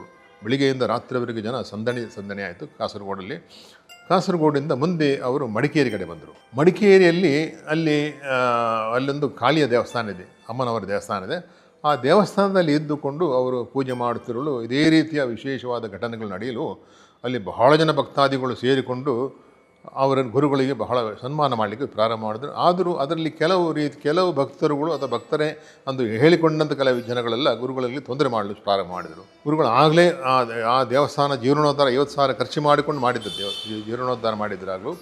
ಆದರೆ ಜನಗಳ ವರ್ತನೆಯಿಂದ ಬೆಸತ್ತು ಹೋದ ಗುರುಗಳು ಮಡಿಕೇರಿ ಬಿಟ್ಟು ಮಡಿಕೇರಿಯಿಂದ ಮೈಸೂರು ಕಡೆ ಬಂದರು. ಮೈಸೂರಲ್ಲಿ ಅಲ್ಲಿ ಬಹಳ ಸಮಯ ಇರಲು ಅಲ್ಲಿ ಮೈಸೂರು ಕಾಳಿ ದೇವಸ್ಥಾನದ ಬಳಿ ಇದ್ದರು. ಅಲ್ಲಿ ಬಹಳ ಜನರಿಗೆ ಅನುಗ್ರಹಗಳಾಯಿತು. ಮೈಸೂರಲ್ಲಿ ಇದ್ದಾಗ ಭಾಳ ವಿಶೇಷವಾದ ಇಬ್ಬರು ಭಕ್ತರುಗಳು ಸೇರಿ ಒಂದು ಬೆಳ್ಳಿಯ ವಿಗ್ರಹವನ್ನು ಗುರುಗಳು ಮಾಡಿಕೊಟ್ರು. ಅದಕ್ಕೆ ಚಲನಾ ವಿಗ್ರಹ ಅಂತ ಇರ್ತಾರೆ. ಈ ಬೆಳ್ಳಿಯ ವಿಗ್ರಹ ಈಗ ಇಲ್ಲೇ ಇದೆ, ಆಶ್ರಮದಲ್ಲಿ ಕೂಡ ನೆಲೆ ಮಾಡಿದ್ದಾರೆ. ಅದನ್ನು ಅದು ಎಲ್ಲಿ ಬೇಕಾದರೂ ತಗೊಂಡು ಹೋಗುವಂಥ ಒಂದು ವಿಗ್ರಹ. ಅದನ್ನು ಗುರುಗಳಿಗೆ ಅವರು ದಾನವಾಗಿ ಕೊಟ್ಟರು. ಗುರುಗಳ ವಿಚಾರ ಹೇಳಿದ ಅಲ್ಲಿಯ ಮೈಸೂರಿನ ಮಹಾರಾಜರು ಆಗ ನಮ್ಮ ಗುರುಗಳನ್ನು ನೋಡಲಿಕ್ಕೆ ಇಚ್ಛೆ ಇದೆ ಅಂತ ಹೇಳಲು ಗುರುಗಳು ಮಹಾರಾಜರು ನೋಡ್ಲಿಕ್ಕೆ ಹೋಗ್ತಾರೆ. ಆಗಿನ ರಾಜರಾದಂಥ ಜಯಚಾಮರಾಜೇಂದ್ರ ಒಡೆಯರು, ಮೈಸೂರಲ್ಲಿ ಆಗ ಜಯಚಾಮರಾಜ ಒಡೆಯರು ಅವರು ರಾಜರಾಗಿದ್ದರು. ಅವರು ಗುರುಗಳಿಗೆ ವಿಶೇಷವಾದ ಸನ್ಮಾನ ಮಾಡಿದರು. ಮೈಸೂರಿನಿಂದ ಗುರುಗಳು ಬೆಂಗಳೂರು ಕಡೆ ಬರಬೇಕಾಯಿತು. ಯಾಕಂದರೆ ಬೆಂಗಳೂರಲ್ಲಿ ಬಹಳ ಜನ ಕರೀತಾ ಇದ್ರು ಆ ಸಮಯಕ್ಕೆ. ಆದರೆ ಮೈಸೂರಲ್ಲಿ ಇದ್ದು ಬೆಂಗಳೂರು ಬಂದು ಹೋಗ್ತಾಯಿದ್ರು. ಆಗ ಬೆಂಗಳೂರಲ್ಲಿ ಕೆಲವು ವಿಶೇಷ ಘಟನೆ ಇಲ್ಲ. ಬೆಂಗಳೂರಲ್ಲಿ ಪ್ರಥಮವಾಗಿ ಅವರು ಬಂದಿದ್ದು ವಿಲ್ಸನ್ ಗಾರ್ಡನ್ ಎಂಬ ಜಾಗ. ಅಲ್ಲಿ ಒಂದು ಚೌಲ್ಟ್ರಿ ಇತ್ತು. ಆ ಚೌಲ್ಟ್ರಿಯಲ್ಲಿ ಗುರುಗಳು ಉಳ್ಕೊಂಡಿದ್ದರು. ಅಲ್ಲಿ ಮೂಗನೊಬ್ಬನನ್ನು ಕರ್ಕೊಂಡು ಬಂದರು. ಯಾರು ಮಾತನಾಡಲು ಬಾರದಂಥ ಮೂಗನನ್ನು ಕರೆದುಕೊಂಡು ಇವನನ್ನು ನೀವು ಮಾತನಾಡಿಸಿದ್ರೆ ನಾವು ನಿಮ್ಮನ್ನು ಒಪ್ಪುತ್ತೀವಿ ಅನ್ನುವ ಮಟ್ಟಕ್ಕೆ ಒಂದು ಗುಂಪು ಜನ ಬಂದುಬಿಟ್ರು ಅಲ್ಲಿಗೆ. ಸರಿ ಅಂತ ಹೇಳಿಬಿಟ್ಟು ಗುರುಗಳು ಹೇಳಿದ್ರು ಅಲ್ಲಿ ಅವನು ಕೂರಿಸಿ ಅಂತೇಳ್ಬಿಟ್ಟು ಅವರಿಗೆ ಮಂತ್ರೋಪದೇಶ ಮಾಡಿ ಮಂತ್ರಾಕ್ಷತೆ ಇದು ಮಾಡಿ ಅಲ್ಲಿ ತೀರ್ಥ ಪ್ರೋಕ್ಷಣೆ ಮಾಡಿ ಮಾತನಾಡಪ್ಪ ರಾಮ ಅಂತ ಹೇಳಪ್ಪ ಅಂತ ಹೇಳಲು ಆ ಹುಡುಗ ಮಾತನಾಡಲಿಕ್ಕೆ ಶುರು ಮಾಡಿದ. ಎಷ್ಟು ವರ್ಷ ಮಾತನಾಡದೇ ಇದ್ದಂಥ ಹುಡುಗ ಮಾತನಾಡೋದು ನೋಡಿದಾಗ ಜನಗಳಿಗೆ ತಿಳಿಯಿತು, ಇವರು ಸಾಮಾನ್ಯರಲ್ಲ, ವಿಶೇಷವಾದ ಅವತಾರಿಗಳು, ವಿಶೇಷವಾದ ವಿಭೂತಿ ಪುರುಷರು ಅಂತ ಜನಗಳಿಗೆ ತಿಳಿಯಿತು. ಬೆಂಗಳೂರಲ್ಲಿ ಬೇರೆ ಬೇರೆ ಕಡೆಯಲ್ಲಿ ಇವರನ್ನು ಆಹ್ವಾನ ಮಾಡಿ ನಮ್ಮಲ್ಲಿ ಇರಬೇಕು ಜನ ಕೇಳಿಕೊಳ್ಳಲು ಕಡೆಗೆ ಅವರು ಮಲ್ಲೇಶ್ವರಂದಲ್ಲಿ ಸ್ವಿಮ್ಮಿಂಗ್ ಪೂಲ್ ಅಂತ, ಈಗ ಸ್ವಿಮ್ಮಿಂಗ್ ಪೂಲ್ ಅಂತ ಕರೆಯುವ ಜಾಗದಲ್ಲಿ ಅಲ್ಲಿ ಭಕ್ತಾದಿಗಳ ಕೋರಿಕೆ ಮೇಲೆ ಅಲ್ಲಿ ಒಂದು ಮನೆಯಲ್ಲಿ ಇದ್ದರು. ಅವರು ಮಲ್ಲೇಶ್ವರದಲ್ಲಿ ಇರಲು ಬಹಳಷ್ಟು ದೊಡ್ಡ ದೊಡ್ಡ ವ್ಯಕ್ತಿಗಳು ಅಲ್ಲಿ ಬರಲು ಪ್ರಾರಂಭವಾದರು. ಮುಖ್ಯವಾಗಿ ಆಗಿನ ವೈಸ್ ಪ್ರೆಸಿಡೆಂಟ್, ಭಾರತದ ಉಪರಾಷ್ಟ್ರಪತಿ ಆದಂಥ ಶ್ರೀ ಬಿ ಡಿ ಜತ್ತಿ, ಕರ್ನಾಟಕದ ಮುಖ್ಯಮಂತ್ರಿ ಆದಂಥ ಕೆಂಗಲ್ ಹನುಮಂತನ ಇವರು ಬರಲಿಕ್ಕೆ ಪ್ರಾರಂಭವಾದರು. ಆ ಸಮಯದಲ್ಲಿ ಇನ್ನೊಂದು ವಿಶೇಷ ಘಟನೆ ನಡೆಯಿತು. ಮೈಸೂರು ಪ್ರಾಂತ್ಯ, ಆಗ ಮೈಸೂರು ಅಂತ ಹೇಳುವಾಗ ಮೈಸೂರು ಪ್ರಾಂತ್ಯದ ನಾವು ಬಾಳಿಗ ಎನ್ನುವರು ಆಗ ಸ್ಪೀಕರ್ ಆಗಿದ್ದರು. ಈ ಬಾಳಿಗ ಅವರ ತಂಗಿಗೆ ಯಾವುದೋ ಒಂದು ವ್ಯಾಧಿಯಿಂದಾಗಿ ಅವರಿಗೆ ಮಾತನಾಡಲಿಕ್ಕೆ ಆಗ್ತಾ ಇರಲಿಲ್ಲ, ಮಲಗದಲ್ಲೇ ಇದ್ದರು ಅವರು. ಸೊ ವಿಶೇಷವಾದ ಯಾವುದೋ ಒಂದು ತೊಂದರೆ, ಕಾಯಿಲೆ, ಇಲ್ಲಿ ಯಾವ ಡಾಕ್ಟರ್ಸ್ ಹೋದರೂ ಅಲ್ಲಿ ಅವರಿಗೆ ಗುಣಮುಖ ಆಗಲಿಲ್ಲ. ಕಡೆಗೆ ಗುರುಗಳ ಬಗ್ಗೆ ಕೇಳಲು ಗುರುಗಳ ಬಳಿ ಕರ್ಕೊಂಡು ಬಂದರು. ಗುರುಗಳು ಅವರನ್ನು ಎತ್ತುಕೊಂಡು ಬಂದಂಥ ಅಮ್ಮನವರನ್ನು ಅಲ್ಲಿ ಕೂರಿಸಿಬಿಟ್ಟು ಅವರಿಗೆ ವಿಶೇಷವಾದ ತಪಸ್ಸನ್ನು ಮಾಡಿಬಿಟ್ಟು ಕಡೆಗೆ ಅವರಿಗೆ ತೀರ್ಥ ಪ್ರೋಕ್ಷಣೆ ಮಾಡಿ ನಡ್ಕೊಂಡು ಹೋಗಮ್ಮ, ಎದ್ದು ನಡಿಯಮ್ಮ ಅಂತ ಹೇಳಲು ಆ ಅಮ್ಮ ನಡೆಯಲು ಪ್ರಾರಂಭ ಆಯಿತು. ಅವರ ಹಿಂದಿನ ವ್ಯಾಧಿ ಏನಿದ್ದರೂ ಅದರಲ್ಲಿ ಸಂಪೂರ್ಣವಾಗಿ ವಾಸಿಯಾಗಿ ಅವರು ನಡೆಯುವುದನ್ನು ನೋಡಿದಾಗ ಎಲ್ಲ ವ್ಯಕ್ತಿಗಳೆಲ್ಲ ಆಶ್ಚರ್ಯಪಟ್ಟರು.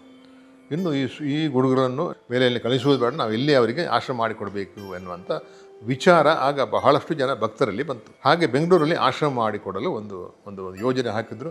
ಆ ಸಮಯದಲ್ಲಿ ಬಹಳಷ್ಟು ದೊಡ್ಡ ದೊಡ್ಡ ವ್ಯಕ್ತಿಗಳೆಲ್ಲ ಸೇರಿಕೊಂಡು, ಉದಾಹರಣೆಗೆ ನಮ್ಮ ಹೈಕೋರ್ಟಲ್ಲಿ ಜಡ್ಜ್ ಆಗಿದ್ದ ವೆಂಕಟಾಚಲಯ ಅಂತೇಳಿ, ಎಮ್ ಎನ್ ವೆಂಕಟಾಚಲಯ ಅಂತೇಳಿ, ಇವರುಗಳೆಲ್ಲ ಸೇರಿಕೊಂಡು ಸ್ವಲ್ಪ ದುಡ್ಡನ್ನು ಸಂಗ್ರಹ ಮಾಡಿ ಇಲ್ಲಿ ಇದೇ ಜಾಗದಲ್ಲಿ ಯಾರು ಜಾಗ ದಾನ ಮಾಡಿಕೊಟ್ರು, ಕೃಷ್ಣ ಅಯ್ಯಂಗಾರ್ ಅಂತೇಳಿ ಯಾರು, ಆ ಜಾಗದಲ್ಲಿ ಒಂದು ಸಣ್ಣ ಮಟ್ಟದಿಂದ ಆಶ್ರಮ ಕಟ್ಟಲಿಕ್ಕೆ ಅವರು ಪ್ರಾರಂಭವಾಯಿತು. ಕರ್ನಾಟಕ ಕೆಲವು ವಿಜಯ ಬ್ಯಾಂಕ್, ಕರ್ನಾಟಕ ಬ್ಯಾಂಕ್, ಕೆಲವು ಬ್ಯಾಂಕ್ನವರೆಲ್ಲ ಸೇರಿಕೊಂಡು, ಕೆನರಾ ಬ್ಯಾಂಕ್ನವರೆಲ್ಲ ಈ ಜಾಗದಲ್ಲಿ ಒಂದು ಸಣ್ಣ ಆಶ್ರಮವನ್ನು ಗುರುಗಳಿಗೆ ಕಟ್ಟಿಕೊಟ್ರು.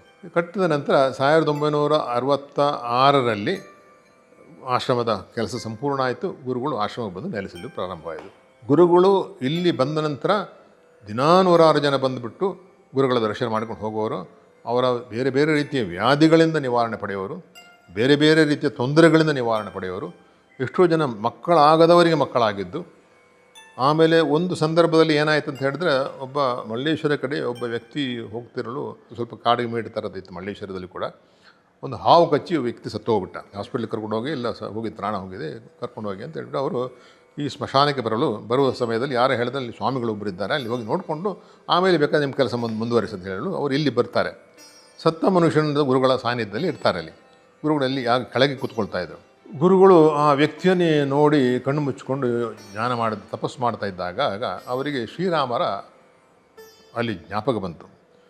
ರಾಮಚಂದ್ರರು ಲಕ್ಷ್ಮಣ ಸಮೇತವಾಗಿ, ವಿಶ್ವಾಮಿತ್ರರ ಸಮೇತವಾಗಿ ಕಾಡಲ್ಲಿ ಬರ್ತಾ ಇರ್ತಾರೆ. ಆಗ ಒಂದು ಕಲ್ಲು ಬಿದ್ದಿರ್ತದೆ ಅಲ್ಲಿ. ಆ ಬಿದ್ದ ಕಲ್ಲನ್ನು ವಿಶ್ವಾಮಿತ್ರರು ತೋರಿಸಿ ಹೇಳ್ತಾರೆ, ಅಲ್ಲಿ ನಿನ್ನ ಪಾದವನ್ನು ಇರಿಸಪ್ಪ ಅಂತ ಹೇಳ್ತಾರೆ. ಶ್ರೀರಾಮಚಂದ್ರ ವಿಷಯವನ್ನು ತಿಳಿದೇ ಹಾಗೆ ಅವರ ಬಲಗಾಲನ್ನು ಅಲ್ಲಿರ್ತಾರೆ. ಅಲ್ಲಿ ಆಗ ಆ ಕಲ್ಲಿನ ವಿಗ್ರಹ ಕಲ್ಲು ಹುಡಿಯಾಗಿ ಅಲ್ಲಿಂದ ಒಂದು ವಿಶೇಷವಾದಂಥ ಒಂದು ಸ್ತ್ರೀ ಅಲ್ಲಿ ಉದ್ಭವ ಆಗ್ತಾಳೆ. ಅಲ್ಲಿ ಅಹಲ್ಯ ಅಲ್ಲಿ ಶಾಪ ವಿಮೋಚನೆ ಆಗಿ ಅಲ್ಲಿ ಶ್ರೀರಾಮರಿಗೆ ಪ್ರಣಾಮ ಮಾಡ್ತಾರೆ ಅಂತ ಲೆಕ್ಕ. ಈ ದರ್ಶನ ಆಗುತ್ತಲೇ ಗುರುಗಳೇ ಹೇಳ್ತಾರೆ, ಸ್ವಲ್ಪ ನೀರು ತೊಗೊಂಡು ಬಂತೇಳಿ ಅವರು ತೀರ್ಥ ತೊಗೊಂಡ್ಬಿಟ್ಟು ಒಂದು ಪಾದವನ್ನು ಬಲಗಾಲನ್ನು ಆ ವ್ಯಕ್ತಿಯ ಸತ್ಯ ವ್ಯಕ್ತಿಯ ಮೇಲೆ ಇಟ್ಟು ಹಾಗೆ ತೀರ್ಥ ಪ್ರೋಕ್ಷಣೆ ಮಾಡ್ತಾರೆ. ಮಾಡಿದಾಗ ಆ ವ್ಯಕ್ತಿ ಕಣ್ಣು ತೆರೆದು ನೋಡಲಿಕ್ಕೆ ಶುರು ಮಾಡ್ತಾನೆ. ಇದ್ದ ಜನಗಳಿಗೆಲ್ಲ ಆಶ್ಚರ್ಯ, ಅವನ ತಂದೆ ಸತ್ತು ಹೋದಂಥ ವ್ಯಕ್ತಿ ಹೇಗೆ ಪ್ರಾಣ ಬಂದಂತೇಳಿ. ಸೊ ಪ್ರಾಣ ಬರುವಂಥ ಒಂದು ಶಕ್ತಿ ಕೂಡ ಗುರುಗಳಿದ್ದೇ ಅಂತ ಗೊತ್ತಾಯಿತು. ಅಥವಾ ಈ ವಿಚಾರ ರಾಘವೇಂದ್ರ ಸ್ವಾಮಿಗಳಿದ್ದಕ್ಕೋಸ್ಕರ ರಾಯರ ಮುಖೇನ ಆ ಸತ್ತ ವ್ಯಕ್ತಿ ಬದುಕದ ಅಂತ ಲೆಕ್ಕ. ಅದೇ ಸಮಯದಲ್ಲಿ ಎಮ್ ಎನ್ ವೆಂಕಟಾಚಲಯ ಅಂಥವರ ದೊಡ್ಡ ದೊಡ್ಡ ವ್ಯಕ್ತಿಗಳು ಕೂಡ ಆ ಸಮಯದಲ್ಲಿದ್ದರು. ಸೊ ಅವರೆಲ್ಲ ಈ ವಿಷಯ ನೋಡಿದಾಗ ಅವರೆಲ್ಲ ದಿಗ್ಭ್ರಮೆ ಆದರು. ಸೊ ಇವರಲ್ಲಿ ಏನು ಕೆಲಸ ಮಾಡುವಂಥ ಶಕ್ತಿ ಇದೆ, ವಿಶೇಷವಾದ ಜ್ಞಾನಿಗಳು, ವಿಶೇಷವಾದ ತಪಸ್ಸುಗಳು, ವಿಶೇಷವಾದ ವಿಭೂತಿ ಪುರುಷರು, ಪವಾಡ ಪುರುಷರು ಅಂತ ಎಲ್ರಿಗೂ ಆಗ ತಿಳಿಯಿತು. ಹೀಗೆ ನಡೆಯುತ್ತಿರಲು ನಮ್ಮ ಮುಂಬೈ ಕಡೆಯಿಂದ ಬಹಳಷ್ಟು ಜನ ಭಕ್ತರು ಬರಲಿಕ್ಕೆ ಪ್ರಾರಂಭ ಆಗ. ಅವರು ಒಂದು ಸಲ ಹೇಳಿದ್ರು, ನೀವು ನಮ್ಮಲ್ಲಿ ಯಾಕೆ ಬರಬಾರದು ಮುಂಬೈ ಕಡೆ ಅಂತೇಳಿ.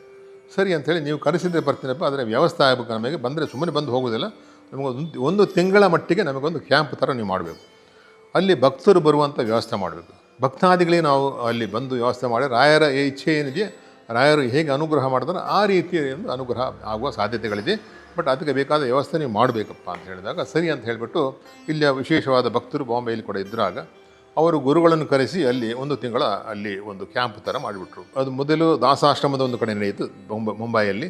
ಮುಂದೆ ವಿಲೆ ಪಾರ್ಲೆ ಎಂಬ ಜಾಗದಲ್ಲಿ ಅಲ್ಲಿ ಯಾವುದೊಂದು ಹೋಟ್ಲು, ನಮ್ಮ ಊರು ಕಡೆಯ ಶೆಟ್ಟರ್ನವರ ಹೋಟ್ಲು, ಅವರು ಮಂಗಳೂರು ಕಡೆಯವರು, ಆ ಹೋಟ್ಲಲ್ಲಿ ಬೇಕಾದ ವ್ಯವಸ್ಥೆ ಮಾಡಿ ಗುರುಗಳನ್ನು ಅಲ್ಲಿ ಕರೆಸಿದ್ರು. ಈ ಸಂದರ್ಭದಲ್ಲಿ ನಾನು ಅಲ್ಲಿ ಪ್ರವೇಶ ಮಾಡಬೇಕಾಗಿತ್ತು. ಯಾಕಂತ ಹೇಳಿದ್ರೆ ಅಮ್ಮನನ್ನು ಕರ್ಕೊಂಡು ಹೋಗಿ ಮುಂಬೈ ಬರಬೇಕು ಎನ್ನುವಂಥ ಸೂಚನೆ ಬಂತು. ನಾನು ಆಗ ಹೈದರಾಬಾದಲ್ಲಿದ್ದೆ ಕೆಲಸದ ಮೇಲೆ. ನಮ್ಮನ್ನು ಅಲ್ಲಿಂದ ಬೆಂಗಳೂರು ಇಲ್ಲಿ ಬರೆಸಿಕೊಂಡು ಅಮ್ಮನವರನ್ನು ಕರ್ಕೊಂಡು ನೀವು ಬೆಂಗಳೂರು ಬರಬೇಕು, ಬಾಂಬೆಗೆ ಬರಬೇಕಂತ ಗುರುಗಳ ಆದೇಶ ಆಯಿತು. ಹಾಗೆ ಗುರೂಜಿ ಅಮ್ಮನವರನ್ನು ಕರ್ಕೊಂಡು ಬಂದುಬಿಟ್ಟು ನಾನು ಹೋಗಿ ಅವ್ರ ಜೊತೆ ಹೋಗಿ ಬೊಂಬೈಗೆ ಹೋಗಿದ್ದೆ.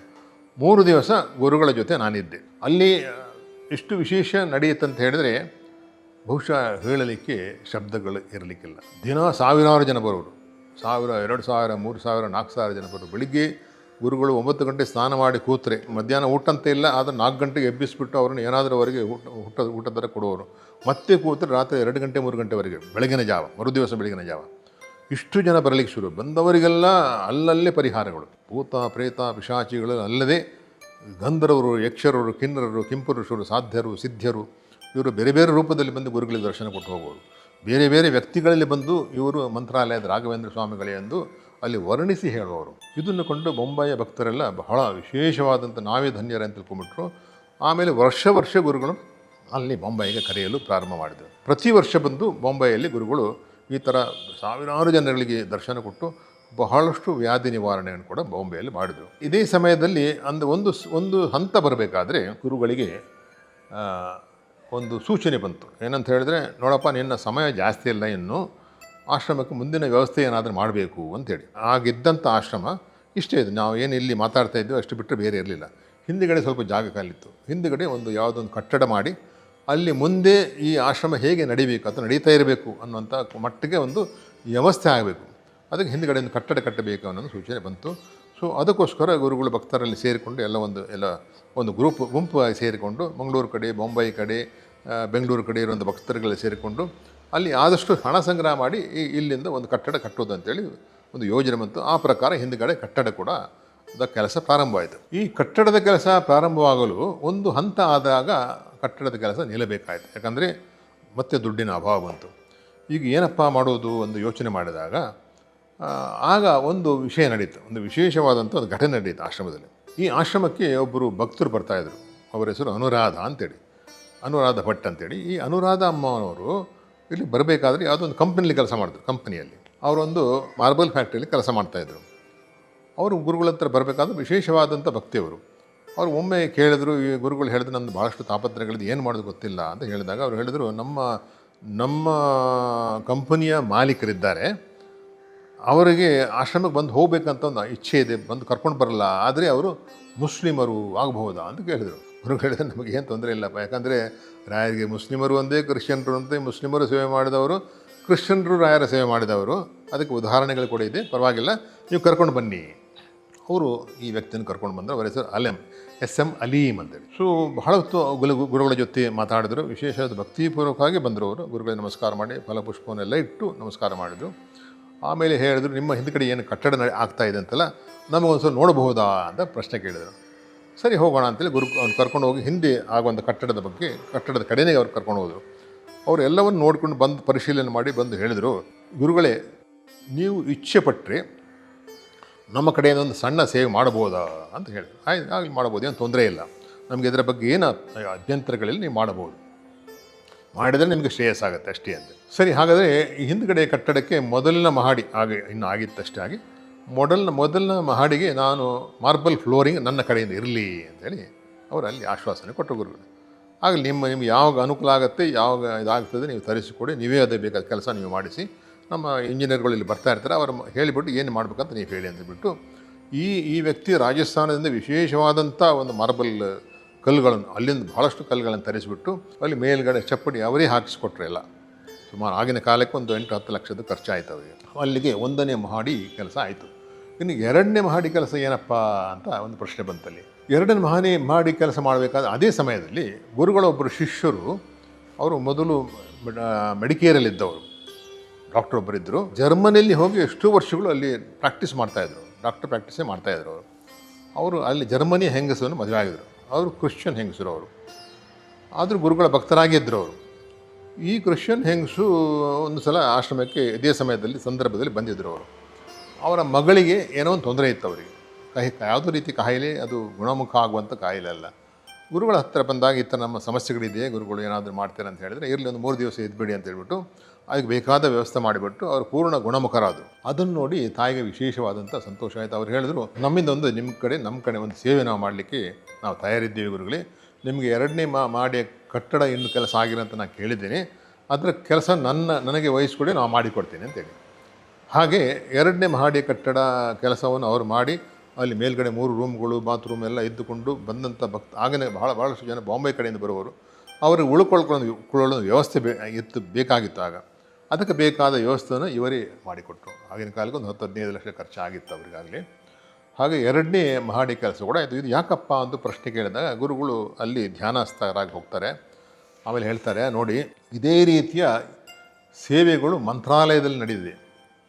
ಯಾಕಂದರೆ ಮಂತ್ರಾಲಯದ ಕಟ್ಟಡ ನೀವು ಏನು ಈಗ ನೋಡ್ತಾ ಇದ್ದೀರೋ, ಅದು ಆಗಿನ ಕಾಲದ ಕಟ್ಟಡ ಏನು ಆಯಿತಾಗ ಆಗ ವೆಂಕಣ್ಣನ ಮುಖಾಂತರ ಆಯಿತು. ಆದರೆ ವೆಂಕಣ್ಣನಿಗೆ ಆಗ ಸಮಯದಲ್ಲಿ ದುಡ್ಡಿನ ಸಹಾಯ ಮಾಡಿದ್ದು ಒಬ್ಬ ಆಗಿನ ಗವರ್ನರ್ ಆಗಿದ್ದಂಥ ಸಿದ್ದಿ ಮಸೂದ್ ಖಾನ್ ಅಂತೇಳಿ. ಅವನು ಮಂತ್ರಾಲಯದ ಕಟ್ಟಡ ಎಲ್ಲವನ್ನೂ ಅವನು ಮಾಡಿಕೊಟ್ಟ ಆಗಿನ ಸಮಯದಲ್ಲಿ. ಅದು ಮುಸ್ಲಿಮರ ಸೇವೆ ಒಂದು ಮಟ್ಟಕ್ಕಾದರೆ, ಕ್ರಿಶ್ಚಿಯನ್ರ ಸೇವೆ ಏನಾಯಿತು ಅಂತ ಹೇಗಾಯಿತು ಅಂತ ಪ್ರಶ್ನೆ ಬರ್ತದೆ. ಮುಂದೆ ಬ್ರಿಟಿಷರ ಕಾಲದಲ್ಲಿ ಮಂತ್ರಾಲಯದ ಬಗ್ಗೆ ಬಹಳಷ್ಟು ವಿಚಾರಗಳು ಆಗಿನ ಕಾಲಕ್ಕೆ ಬಹಳ ಜನ ಮಾತಾಡ್ತಾಯಿದ್ರು. ಮಂತ್ರಾಲಯ ಏನು ನೋಡ್ಕೊಂಡು ಬನ್ನಿ ಅಂತ ಒಬ್ಬರು ಆಫೀಸರನ್ನು ಅವರು ಕಳಿಸ್ಕೊಟ್ರು ಬ್ರಿಟಿಷರು ಆಗಿನ ಕಾಲದಲ್ಲಿ. ನೋಡಿಕೊಂಡು ಅದನ್ನು ಮುಂದಕ್ಕೆ ನಮ್ಮ ಗೌರ್ಮೆಂಟಿಗೆ ಸೇರಿಸೋದು, ಅಂದರೆ ಎಂಡಾಮೆಂಟ್ ಡಿಪಾರ್ಟ್ಮೆಂಟಿಗೆ ಸೇರಿಸ್ಬಿಟ್ಟು ಅದನ್ನು ಗೌರ್ಮೆಂಟ್ ಮುಖಾಂತರ ನಡೆಸುವ ಹಾಗೆ ಮಾಡೋದು ಅಂತೇಳಿ. ಅವರ ಹೆಸರು ಮಂಡ್ರೋ ಅಂತೇಳಿ. ಈ ಮಂಡ್ರೋ ಎಂಬ ಆಫೀಸರು, ಬ್ರಿಟಿಷ್ ಆಫೀಸರು ಅವರು ಮಂತ್ರಾಲಯಕ್ಕೆ ಬರ್ತಾರೆ.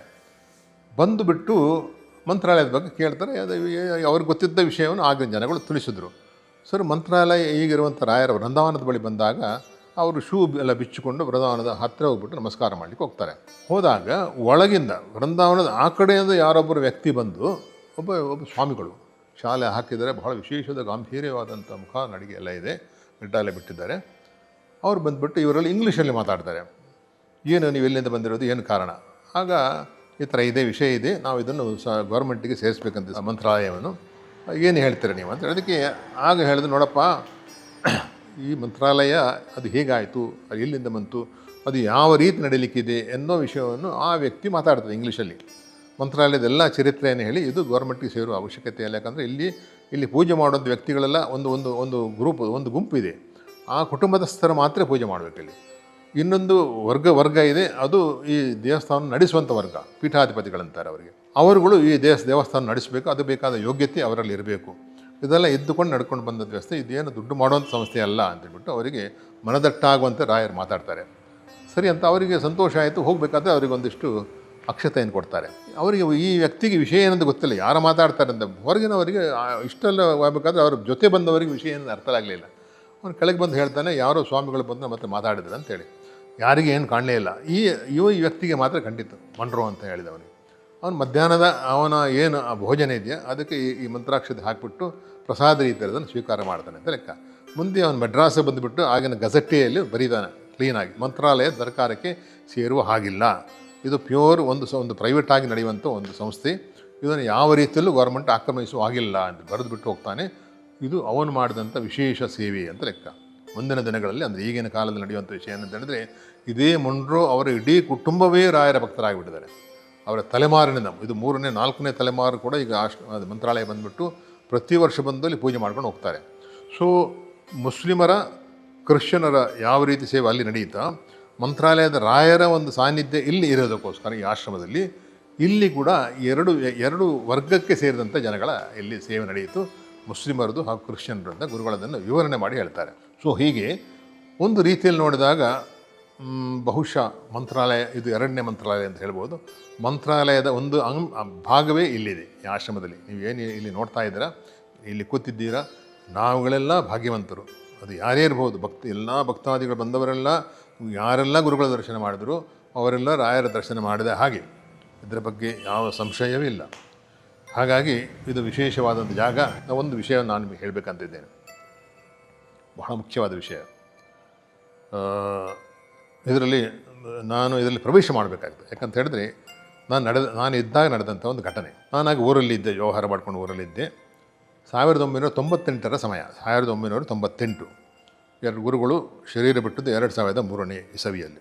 1998ರ ತುಳಸಿ ಹಬ್ಬದ ಸಮಯಕ್ಕೆ, ಕಾರ್ತಿಕ ಹುಣ್ಣಿಮೆ ಅಂತ ಹೇಳ್ತಾರೆ, ಆ ಸಮಯಕ್ಕೆ ಸತ್ಯನಾರಾಯಣ ಪೂಜೆ ಪ್ರತಿ ವರ್ಷ ನಡೆದಾಗ ಪ್ರತಿ ತಿಂಗಳು ನಡೀತಾ ಇತ್ತು, ಆಗಲೂ ನಡೀತಾ ಇತ್ತು. ಆ ನಡೆಯುವ ಸಂದರ್ಭದಲ್ಲಿ 3 ದಿವಸ ಮೊದಲು ನೀವು ನಮ್ಮಲ್ಲಿ ಬರಬೇಕು ಅಂತ ಗುರುಗಳ ಆದೇಶ ಆಯಿತು. ಆ ಪ್ರಕಾರ ನಾವು ಮಂಗಳೂರಿಂದ ಇಲ್ಲಿ ಬಂದು ಗುರುಗಳ ಹತ್ತಿರ ಬಂದು 3 ದಿವಸ ಜೊತೆ ಮಾತಾಡ್ತಾ ಇದ್ವಿ. 3ನೇ ದಿವಸ ಸತ್ಯನಾರಾಯಣ ಪೂಜೆಯಲ್ಲಿ ನಡೀತಾ ಇದ್ದಲ್ಲಿ ಇದ್ದಕ್ಕಿದ್ದ ಹಾಗೆ ಗುರುಗಳ ಆರೋಗ್ಯ ಅಲ್ಲಿ ಕೆಟ್ಟೋಯಿತು, ಪೂರ್ತಿ ಕೆಟ್ಟು ಹೋಗ್ಬಿಟ್ಟು ಬಂದವರಿಗೆಲ್ಲ ಬಂದು ಅವರು ಪ್ರಸಾದ ತೊಗೊಂಡು ಹೋಗಲಿ, ನಾನು ಯಾರನ್ನು ನೋಡಲಿಕ್ಕೆ ಬರೋದಿಲ್ಲ ಅಂತ ಹೇಳ್ಬಿಟ್ಟು, ನೀವು ಈ ದಿವಸ ಊರಿಗೆ ಹೋಗೋದು ಬೇಡ, ನೀವು ಇಲ್ಲೇ ಇರಬೇಕು ಅಂತ ನಮ್ಮಲ್ಲಿ ಏರಿಸಿದ್ರು. ಆ ದಿವಸ ರಾತ್ರಿ ಇಡೀ ಗುರುಗಳ ಜೊತೆನೇ ಇದ್ದೆ. ಗುರುಗಳ ಬಹಳವಾದಂಥ ದೈಹಿಕ ಒಂದು ತೊಂದರೆಯಿಂದ ಅವ್ರು ನರಳ್ತಾಯಿದ್ರು. ಇದು ರಾತ್ರಿಯಿಂದ ಬೆಳಗಿನವರೆಗೆ ನಡೆಯಿತು.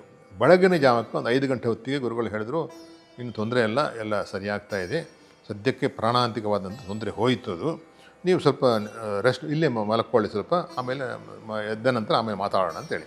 ಹಾಗೆ ಅಲ್ಲಿ ಪಕ್ಕದಲ್ಲಿ, ಗುರುಗಳ ಪಕ್ಕದಲ್ಲಿ ನಾನು ಈ ಕೆಳಗೆ ಬಂದು ಮಲಗಿದ್ದೆ. ಸಾಧಾರಣ 6 ಗಂಟೆ ಹೊತ್ತಿಗೆ ಮತ್ತೆ ಎಚ್ಚರ ಆಯಿತು ನಮಗೆ. ಎಚ್ಚರ ಯಾಕಾಯಿತು ಅಂತ ಹೇಳಿದ್ರೆ, ಗುರುಗಳು ಮಾತನಾಡೋದು ಕೇಳ್ತಾ ಇದೆ. ಏನು ಮಾತಾಡ್ತಾರೆ ಗುರುಗಳು ಅಂತ ಹೇಳಿಬಿಟ್ಟು ನಾನು ಎದ್ದುಕೊಂಡು ಅಲ್ಲಿ ಪಕ್ಕದಲ್ಲಿ ಗುರುಗಳ ಹತ್ರ ನಿಂತಾಗ ಗುರುಗಳು ಮಾತನಾಡ್ತಾರೆ, ಸ್ಪಷ್ಟವಾಗಿ ಮಾತಾಡ್ತಾರೆ. ಈಗ ಅದು ಯಾರ ಹತ್ರ ಮಾತಾಡ್ತಾರೆ ಅಂತ ಕೇಳಿದ್ರೆ, ಶ್ರೀರಾಮಚಂದ್ರ ಹತ್ರ ಮಾತಾಡ್ತಾರೆ. ಭಗವಂತನಾದಂಥ ಶ್ರೀರಾಮಚಂದ್ರ ಬಂದು ದರ್ಶನ ಕೊಟ್ಟಿರ್ತಾನೆ ಅವರಿಗೆ, ಅವರ ಹತ್ರ ಜೊತೆ ಮಾತಾಡ್ತಾರೆ. ಕೃಷ್ಣ ರಾಮರ ಚರಿತ್ರೆಯನ್ನೇ ಅವ್ರಿಗೆ ಹೇಳ್ತಾ ಇರ್ತಾರೆ. ಏನಪ್ಪ ಕತೆ ನಿಂದು ಈ ಥರ ಆಯಿತು, ಈಗೀಗೆಲ್ಲ ಆಯಿತು, ಹೀಗೆಲ್ಲ ಎಲ್ಲ ಅವ್ರ ವಿಷಯನೆಲ್ಲ ಹೇಳ್ತಾ ಇರ್ತಾರೆ. ಕಡೆಗೆ ಒಂದು ಪ್ರಶ್ನೆ ಕೇಳ್ತಾರೆ, ಅದಿರಲಿ ಭಗವಂತ, ನನ್ನನ್ನು ಯಾವಾಗ ನಿನ್ನ ಕಡೆ ಕರ್ಕೊಂಡು ಬರ್ತೀಯಾ? ನನಗೆ ಸಾಕಾಗಿದೆ, ದೇಹ ವಯಸ್ಸುಗಳಾಗಿದೆ, ತೊಂದರೆಗಳಿದೆ, ದೈಹಿಕ ವ್ಯಾಧಿಗಳಿದೆ, ನಾನು ನಿಮ್ಮ ಬಳಿ ಬರಬೇಕಂತಿದ್ದೀನಿ, ಯಾವಾಗ ಬರಲಿ ಅಂತ ಪ್ರಶ್ನೆ ಕೇಳ್ತಾರೆ. ಅಲ್ಲಿಗೆ ಒಂದು ಹಂತ ಅಲ್ಲಿ ಮುಕ್ತಾಯ ಆಗ್ತದೆ. ಮತ್ತೆ ಒಂದು 5 ನಿಮಿಷ ಬಿಟ್ಟು ಮತ್ತೆ ಮಾತನಾಡಲು ಪ್ರಾರಂಭ ಮಾಡ್ತಾರೆ. ಆಗ ಕೃಷ್ಣ ದೇವರ ಹತ್ರ ಮಾತಾಡ್ತಾರೆ, ಶ್ರೀಕೃಷ್ಣ ಪರಮಾತ್ಮನ ಹತ್ರ. ಇದೇ ರೀತಿ ಕೃಷ್ಣನ ಚರಿತ್ರೆಯನ್ನೇ ಕೃಷ್ಣನಿಗೆ ಹೇಳ್ತಾ ಇರ್ತಾರೆ. ಮತ್ತು ಕಡೆಯಕ್ಕೆ ಗುರುಗಳು ಹೇಳ್ತಾರೆ, ಕೃಷ್ಣ ನನಗೆ ಸಾಕಾಗಿ ಹೋಗಿದೆ, ನನಗೆ ಏನಾದರೂ ಕರೆಸ್ಕೊಳ್ತೀಯಾ? ಬರ್ತೀನಿ ನಾನು, ಯಾವಾಗ ಬರಲಿ ಅಂತ ಹೇಳಿ ನಾನು ಬರ್ತೀನಿ ಆ ದಿವಸ ಅಂತೇಳಿ. ಅಲ್ಲಿಗೆ ಆ ಮಾತು ಕೂಡ ಮುಕ್ತಾಯ ಆಯ್ತು. ಅಲ್ಲಿಗೆ ಈ ಇಷ್ಟು ಘಟನೆ ನಡೆದಾಗ ನಾನು ಇಲ್ಲೇ ಇದ್ದೆ. ಆ ದಿವಸ ಬೆಳಗಿನ ಜಾವದಲ್ಲಿ ಇಲ್ಲಿ ವಿಘ್ನರಾಜರಂತ ವಿಶೇಷವಾದ ಭಕ್ತರೊಬ್ಬರು, ಏನು ಗೋಪಾಲಕೃಷ್ಣ ಪಾಲನಂತ ಇಬ್ಬರು, ಅವರು ಕೂಡ ಅಲ್ಲೇ ಇದ್ದರು. ಅವರು ಆದರೆ ಅಷ್ಟು ಮಾತುಗಳನ್ನು ಕೇಳುವ ಸಾಧ್ಯತೆಗಳಿರಲಿಲ್ಲ, ಅವರು ದೂರದಲ್ಲಿದ್ದರು, ನಾನು ಭಾಳ ಹತ್ತಿರದಲ್ಲೇ ಇದ್ದೆ. ಇದರಲ್ಲಿ ಆಗಿ ನಾನು ಊರಿಗೆ ಹೋದೆ. 2003ರಲ್ಲಿ ಇದೇ ಕಾರ್ತಿಕ ಹುಣ್ಣಿಮೆ ದಿವಸ, ಆಗ ನಾವು ಬೆಂಗಳೂರು ಬಂದಿದ್ದೆ. ಅಷ್ಟರಲ್ಲಿ ಗುರುಗಳಿಗೆ ವಿಶೇಷ ತೊಂದರೆಯಾಗಿ ಆಸ್ಪತ್ರೆ ಸೇರುವಂಥ ಸಂದರ್ಭ ಬಂತು. ಹಾಸ್ಪಿಟಲ್ ಬೆಂಗಳೂರಲ್ಲಿ ಇರುವಂಥ ಮಹಾವೀರ್ ಹಾಸ್ಪಿಟಲ್ ಅಂತಲೇ ಅಲ್ಲಿ ಗುರುಗಳನ್ನು ಅಡ್ಮಿಟ್ ಮಾಡಲಾಯಿತು. ಗುರುಗಳ ಜೊತೆ ಭಕ್ತಾದಿಗಳೆಲ್ಲ ಬಂದು ದರ್ಶನ ಮಾಡ್ಕೊಂಡು ಹೋಗಲಿ. ಅಷ್ಟೇ ಒಂದು ವಾರ ಮಾತ್ರ ಗುರುಗಳಿದ್ದರಲ್ಲಿ. ಆಗ ರಾತ್ರಿ ಹೊತ್ತು ನಮ್ಮ ಸತ್ಯನಾರಾಯಣ ಎಲ್ಲಿದ್ದಾರೆ, ಸತ್ಯನ್ನ, ಶ್ರೀ ಗೋಪಾಲಕೃಷ್ಣರಾಯರು ಮತ್ತು ನಾವು 3 ಜನ ರಾತ್ರಿ ಮಾತ್ರ ಅಲ್ಲಿ ಗುರುಗಳ ಸೇವೆ ಮಾಡಲಿಕ್ಕೆ ನಾವು ನಿಂತ್ಕೊಳ್ತಾ ಇದ್ವಿ. ಒಂದು ವಾರ ಗುರುಗಳ ಸೇವೆ ಮಾಡಿ ಕಡೆಯ ದಿನ ರಾತ್ರಿ ಒಂದು ಸಂದರ್ಭದಲ್ಲಿ ಗುರುಗಳ ಇನ್ನು ಕಷ್ಟ ಇದೆ ಅನ್ನುವಂಥ ಮಟ್ಟಕ್ಕೆ ಬಂತು. ಪಲ್ಸ್ ಅಂದರೆ ಗುರುಗಳು ಏನು ಪಲ್ಸ್ ಏನಿದೆ ಅದು ನಿಂತು ಹೋಗ್ತಾ ಇದೆ. ಒಂದು ಗುರುಗಳು ಆ ಕಡೆ ಮಲಗಿದ್ರು, ಅವರನ್ನು ಮತ್ತೆ ಈ ಕಡೆ ತಿರುಗಿಸಬೇಕಾದ್ರೆ ನಾವು 3 ಜನ ಎಷ್ಟು ಕಷ್ಟಪಟ್ಟರೂ ತಿರುಗಿಸಲಿಕ್ಕಾಗಲ್ಲ, ದೇಹ ಅಷ್ಟು ಭಾರವಾಗಿತ್ತು. ತಿರುಗಿಸಿ ಈ ಕಡೆ ತಿರುಗಿಸಬೇಕಾದ್ರೆ ಗುರುಗಳ ಬಾಯಿಯಿಂದ ನಾರಾಯಣ ನಾರಾಯಣ ನಾರಾಯಣ ಅಂಥೇಳಿ ಭಗವಂತನ ನಾಮಸ್ಮರಣೆ 3 ಕಡೆ ಮಾಡಿದ್ರು. ಅಲ್ಲಿಗೆ ಗುರುಗಳ ಅಂತ್ಯ ಆಯಿತು ಅಂತ ಲೆಕ್ಕ. ಮರುದಿವಸ ಬೆಳಿಗ್ಗೆ ಮಧ್ಯಾಹ್ನದ ಹೊತ್ತು ಗುರುಗಳು ಶರೀರ ಬಿಟ್ಟು ತ್ಯಾಗ ಮಾಡಿ ಹೋದರು. ನಾನು ಈ ಹಿಂದೆ ಹೇಳಿದಂಥ ಘಟನೆಗೂ ಇದಕ್ಕೂ ಸರಿಯಾಗಿ 5 ವರ್ಷ ವ್ಯತ್ಯಾಸ ಬಂತಲ್ಲಿಗೆ. ಅಥವಾ ಭಗವಂತನು ಗುರುಗಳಿಗೆ ಆಗ ಬಂದು ಹೇಳಿದ್ದಾನೆ, ಇಂಥ ದಿವಸ ಇಂಥ ಸಮಯದಲ್ಲಿ ನೀವು ಬರಬೇಕಪ್ಪ, ನನ್ನ ಜೊತೆ ನನ್ನ ಕಡೆ ಬರಬೇಕು ಅಂಥೇಳಿ. ಅದೇ ರೀತಿ ಗುರುಗಳು ತನ್ನ ಶರೀರ ತ್ಯಾಗ ಮಾಡಿ ಮುಂದೆ ದೇಹ ತ್ಯಾಗ ಮಾಡಿ ಹೊರಟರು ಅಂತ ಲೆಕ್ಕ. ಇದು ಬಹುಶಃ ತಮಗೆಲ್ಲ ಗೊತ್ತಿದ್ದ ಹಾಗೆ ಅವಧೂತರಿಗೆ, ಭಗವದ್ ಅಂಶ ಸಂಭೂತರಿಗೆ, ಅವತಾರಗಳಿಗೆ ಮಾತ್ರ ಸಾಧ್ಯವಿದೆ. ಇವರುಗಳಿಗೆ ತಾವು ಯಾವಾಗ ಶರೀರ ಬಿಡಬೇಕು, ಯಾವ ಸಂದರ್ಭದಲ್ಲಿ ಬಿಡಬೇಕು, ಎಂಥ ಗಳಿಗೆಯಲ್ಲಿ ಬಿಡಬೇಕು ಎಲ್ಲವೂ ಗೊತ್ತಿರ್ತದೆ. ಅದಕ್ಕೋಸ್ಕರ ಪ್ರಪಂಚದ ನಿಯಮದಂತೆ ಅವರು ಇದ್ದುಕೊಂಡಿದ್ದರು. ಆ ಪ್ರಾಣ ಬಿಡುವ ಸಮಯದಲ್ಲಿ ಅಲ್ಲಿ ಇರ್ತಾರೆ ಅವರು. ಅಂದರೆ ಭಗವಂತ ಬಂದು ಅವ್ರು ಕರ್ಕೊಂಡು ಹೋಗ್ತಾರೆ ಅಂತ ಲೆಕ್ಕ. ಈ ರೀತಿ ಗುರುಗಳು ಅವರ ಕಡೆಯ ಕಾಲಕ್ಕೆ ಭಗವಂತನ ಸಾನ್ನಿಧ್ಯವನ್ನು ಸೇರಿ ಅವರ ಪಂಚಭೂತ ಶರೀರ ಈ ಪ್ರಕೃತಿಯಲ್ಲಿ ಲೀನವಾಗಿ ಹೋಯಿತು ಅಂತ ಲೆಕ್ಕ. ಇಲ್ಲಿಗೆ ಗುರುಗಳ ಒಂದು ಸೂಕ್ಷ್ಮ ಪರಿಚಯ ಮತ್ತು ಬಹುಶಃ ನಾವು ಹೇಳಿದಾಗ ಆಯಿತು. 1980ನೇ ಇಸವಿ ಅಂತ ಹೇಳ್ಬೋದು. ಈಗ ನಾನು ಬೆಂಗಳೂರಲ್ಲಿ ಕೆಲಸ ಮಾಡ್ತಾಯಿದ್ದೆ, ಒಂದು ಕಂಪ್ನಿಯಲ್ಲಿ ಕೆಲಸ ಮಾಡ್ತಾ ಇಟ್ಕೊಂಡು, ಅದು ಅವಶ್ಯಕತೆ ಇಲ್ಲ ಏನಂತೇಳಿ ಅಂತೂ ಒಂದು ಯಾವುದೋ ಒಂದು ಮಾರ್ಗ ಇಟ್ಕೊಂಡು ನಮ್ಮ ಜೀವನಕ್ಕೆ ಬೇಕಾದ ಅನುಕೂಲ ನಮಗೆ ಇತ್ತು. ಅಲ್ಲಿ ನಮ್ಮದು ನಾನು ಹೇಳಿದಂಥ ವಿಲ್ಸನ್ ಗಾರ್ಡನಲ್ಲೇ ಒಂದು ಮನೆ ಮಾಡಿಕೊಂಡು ಬಾಡಿಗೆಯಲ್ಲಿ ಅಲ್ಲಿ ಇದ್ವಿ. ಈ ಗುರುಗಳ ದರ್ಶನ ಆಗೋ 2 ವರ್ಷಗಳ ಮೊದಲು ನಾನು ಎಷ್ಟು ಸಾಮಾನ್ಯ ವ್ಯಕ್ತಿಯಾಗಿದೆ ಅಂತ ಹೇಳಿದ್ರೆ, ಯಾವ ರೀತಿಯಾದಂಥ ಆಧ್ಯಾತ್ಮಿಕ ಚಿಂತನೆ ಆಗಲಿ, ದೈವಿಕ ಚಿಂತನೆ ಆಗಲಿ ಅಥವಾ ಆ ಮಾರ್ಗದಲ್ಲಿ ಹೋದವನಲ್ಲ. ಸಾಮಾನ್ಯ ಮನುಷ್ಯರಂತೆ ಪ್ರಾಪಂಚಿಕವಾಗಿ ಏನಿದೆ ಅದನ್ನು ಆ ಮಟ್ಟಕ್ಕೇನು ಸಾಧನೆ ಅಂತ ನೀವೇನು ಹೇಳ್ತೀವಿ ಆ ಮಟ್ಟಕ್ಕೆ ಹೋಗಿದ್ವಿ ಅಷ್ಟೇ. ಪೂರ್ತಿ ಪ್ರಾಪಂಚಿಕವಾದ ವ್ಯಕ್ತಿ. 2 ವರ್ಷಗಳ ಹಿಂದೆ ಮೊದಲು ಈ ಘಟನೆ ನಡೆದು 2 ವರ್ಷ ಮೊದಲು ನಮ್ಮ ಜೀವನದಲ್ಲಿ ಏನೋ ಒಂದು ರೀತಿ ಪರಿವರ್ತನೆ, ಇನ್ನೇನು ಇದಕ್ಕೆ ಜೀವನಕ್ಕೆ ಏನಾದ್ರು ಅರ್ಥ ಇದೆಯಾ ಅನ್ನೋದು ಪ್ರಶ್ನೆ ಕೂಡ ಬರ್ತಾಯಿತ್ತು. ಆಗ ಸರಿ, ಇದರ ಅರ್ಥ ತಿಳ್ಕೊಳ್ಬೇಕಾದ್ರೆ ನಾವು ಏನೋ ಪುಸ್ತಕಗಳನ್ನ ಓದೋಣ ಅಂತ ಹೇಳ್ಬಿಟ್ಟು ಪುಸ್ತಕಗಳನ್ನು ಓದಲಿಕ್ಕೆ ಪ್ರಾರಂಭ ಆಯಿತು ಒಂದು ಸಂದರ್ಭದಲ್ಲಿ. ಆ ಸಂದರ್ಭದಲ್ಲಿ ವಿವೇಕಾನಂದರ, ರಾಮಕೃಷ್ಣ ಪರಮಹಂಸರು ಹಾಗೂ ವಿಶೇಷವಾದಂಥ ವಿಭೂತಿ ಪುರುಷರ ಕೆಲವು ಪುಸ್ತಕಗಳನ್ನು ಓದಲಿಕ್ಕೆ ಪ್ರಾರಂಭ ಮಾಡಿದೆ. ಮುಖ್ಯವಾಗಿ ನಮಗೆ ಸ್ವಲ್ಪ ವಿಶೇಷವಾದಂಥ ಒಂದು ಇದಾಗಿದ್ದು, ಪ್ರೇರಣೆಯಾಗಿದ್ದು ವಿವೇಕಾನಂದರ ವಿಚಾರಗಳು.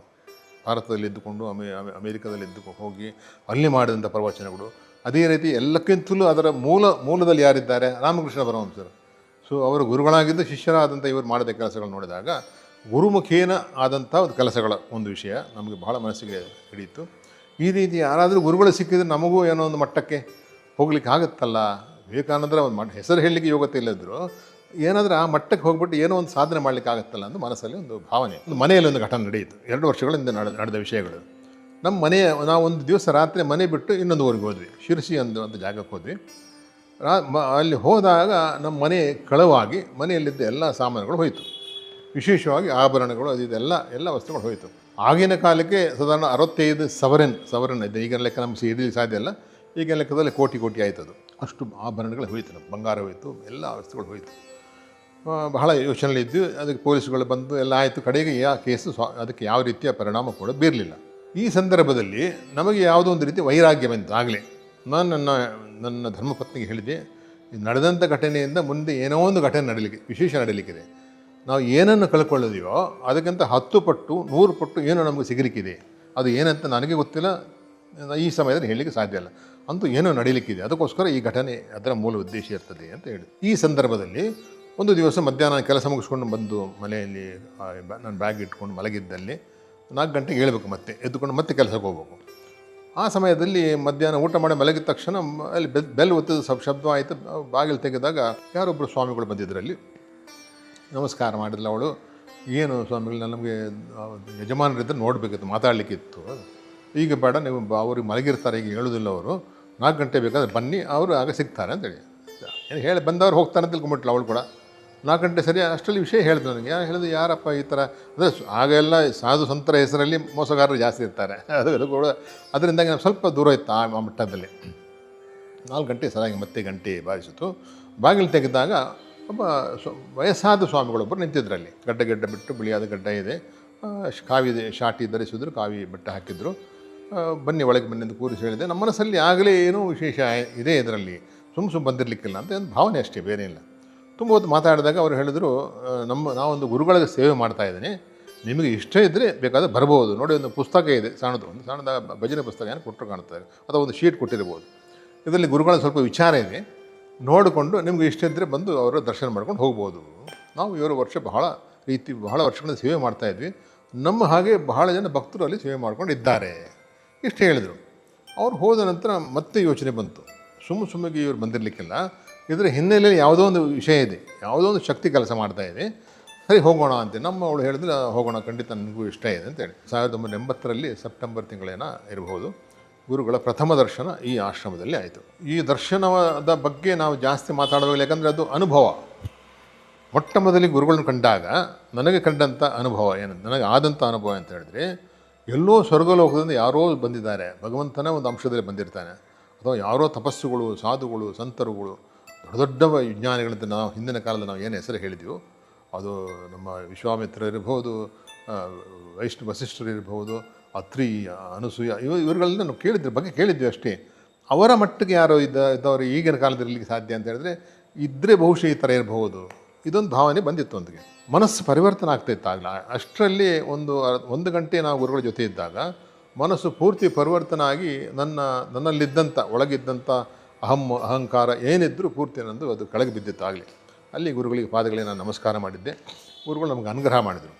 ಹಾಗೆ ಬರ್ತಾ ಇರಿ ಅಂತ ಹೇಳಿದ್ರು ಅಷ್ಟೇ. ಇದು ಸಾಮಾನ್ಯವಾದಂಥ ಪ್ರಾಪಂಚಿಕ ವ್ಯವಹಾರ. ಬಟ್ ಅವರು ಆ ಸಮಯದಲ್ಲಿ ಆಡಿದಂಥ ಮಾತುಗಳು ಹೇಗಿತ್ತಂತ ಹೇಳಿದ್ರೆ, ಎಷ್ಟೋ ವರ್ಷಗಳಿಂದ ಪರಿಚಯವಿದ್ದಂಥ ಒಬ್ಬ ವ್ಯಕ್ತಿ ಮತ್ತೆ ಬಂದು ಅವರು ನೋಡಿದ ಹಾಗೆ, ಈ ವ್ಯಕ್ತಿ ನಮಗೇನು ಹೊಸಬರಲ್ಲ, ನಾವು ಮೊದಲಿಂದಲೂ ಒಟ್ಟೊಟ್ಟಿಗೆ ಇದ್ದವರು ಅನ್ನೋಂಥ ಮಟ್ಟಕ್ಕೆ ಅವರು ಮಾತಾಡಿದರು. ನಮಗೆ ಆಶ್ಚರ್ಯ, ಈ ಥರ ಮಾತಾಡಲಿಕ್ಕೆ ಏನು ಕಾರಣ ಅಂತೇಳಿ. ನಮ್ಮಲ್ಲಿ ಏನೋ ವಿಷಯ ಗೊತ್ತಿಲ್ಲ, ನಮಗೇನು ವಿಷಯ ಗೊತ್ತೇ ಇಲ್ಲ, ನಮ್ಮಲ್ಲಿ ಯಾವ ವಿಷಯವೂ ಇಲ್ಲ ಆಧ್ಯಾತ್ಮಿಕವಾದಂಥ. ಇವರು ಅಷ್ಟು ಪ್ರೀತಿಯಿಂದ ಮಾತಾಡಲಿಕ್ಕೆ ಕಾರಣ ಅಂತ ನಾವಿಬ್ಬರು ಗಂಡ ಹೆಂಡತಿ ಚರ್ಚೆ ಮಾಡ್ತಾಯಿದ್ವಿ. ಆಗಲಿ ಮುಂದೆ ಹೋಗೋಣ ಅಂತ ಮತ್ತೆ ಬರಲಿಕ್ಕೆ ಪ್ರಾರಂಭ.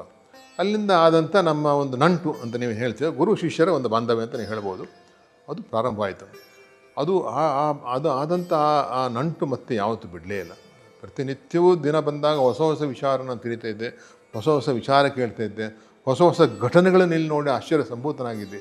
ಆಗ ನಮಗೆ ಇದು ವಿಷಯ ಗೊತ್ತಿಲ್ಲ. ಭೂತ ಪ್ರೇತ ವಿಷಯಗಳು ಬರ್ತಾವಂತೆ, ಅವರು ನೋಡಿದ್ರೆ ಬಿಟ್ಟು ಹೋಗ್ತದಂತೆ, ಮೂಗರು ಮಾತಾಡ್ತಾರಂತೆ, ಕಣ್ಣಿಲ್ಲದವರು ಕಾಣ್ತಾರೆ, ಮಕ್ಕಳಿಲ್ಲದವರು ಮಕ್ಕಳಾಗಿ, ಇದನ್ನು ಸಾಧ್ಯ ಇಲ್ಲ ಅಂತ ತಿಳ್ಕೊಂಡಿದ್ದೆ ಪುಸ್ತಕ ಓದಿದ ನಂತರ. ಬಟ್ ಇದು ನೋಡಿದಾಗ ಎಲ್ಲ ಇಲ್ಲಿ ನಡೀತಾ ಇದೆ ಅಂತ ಗೊತ್ತಾಗ ನಮ್ಮ ಕಣ್ಣೆದುರು ಬಹಳಷ್ಟು ಘಟನೆ ನಡೀತಿದೆ. ಸೊ ನಮ್ಮಲ್ಲಿ ನಿಧಾನವಾಗಿ ಪರಿವರ್ತನೆಗಳಾಯಿತು. ಮುಂದೆ ಒಂದು ರೀತಿ ಗುರುಗಳ ಸೇವೆ ಮಾಡುವಂಥ ಒಂದು ಅವಕಾಶ ಅವರೇ ಮಾಡಿಕೊಟ್ಟರು ನಮಗೆ.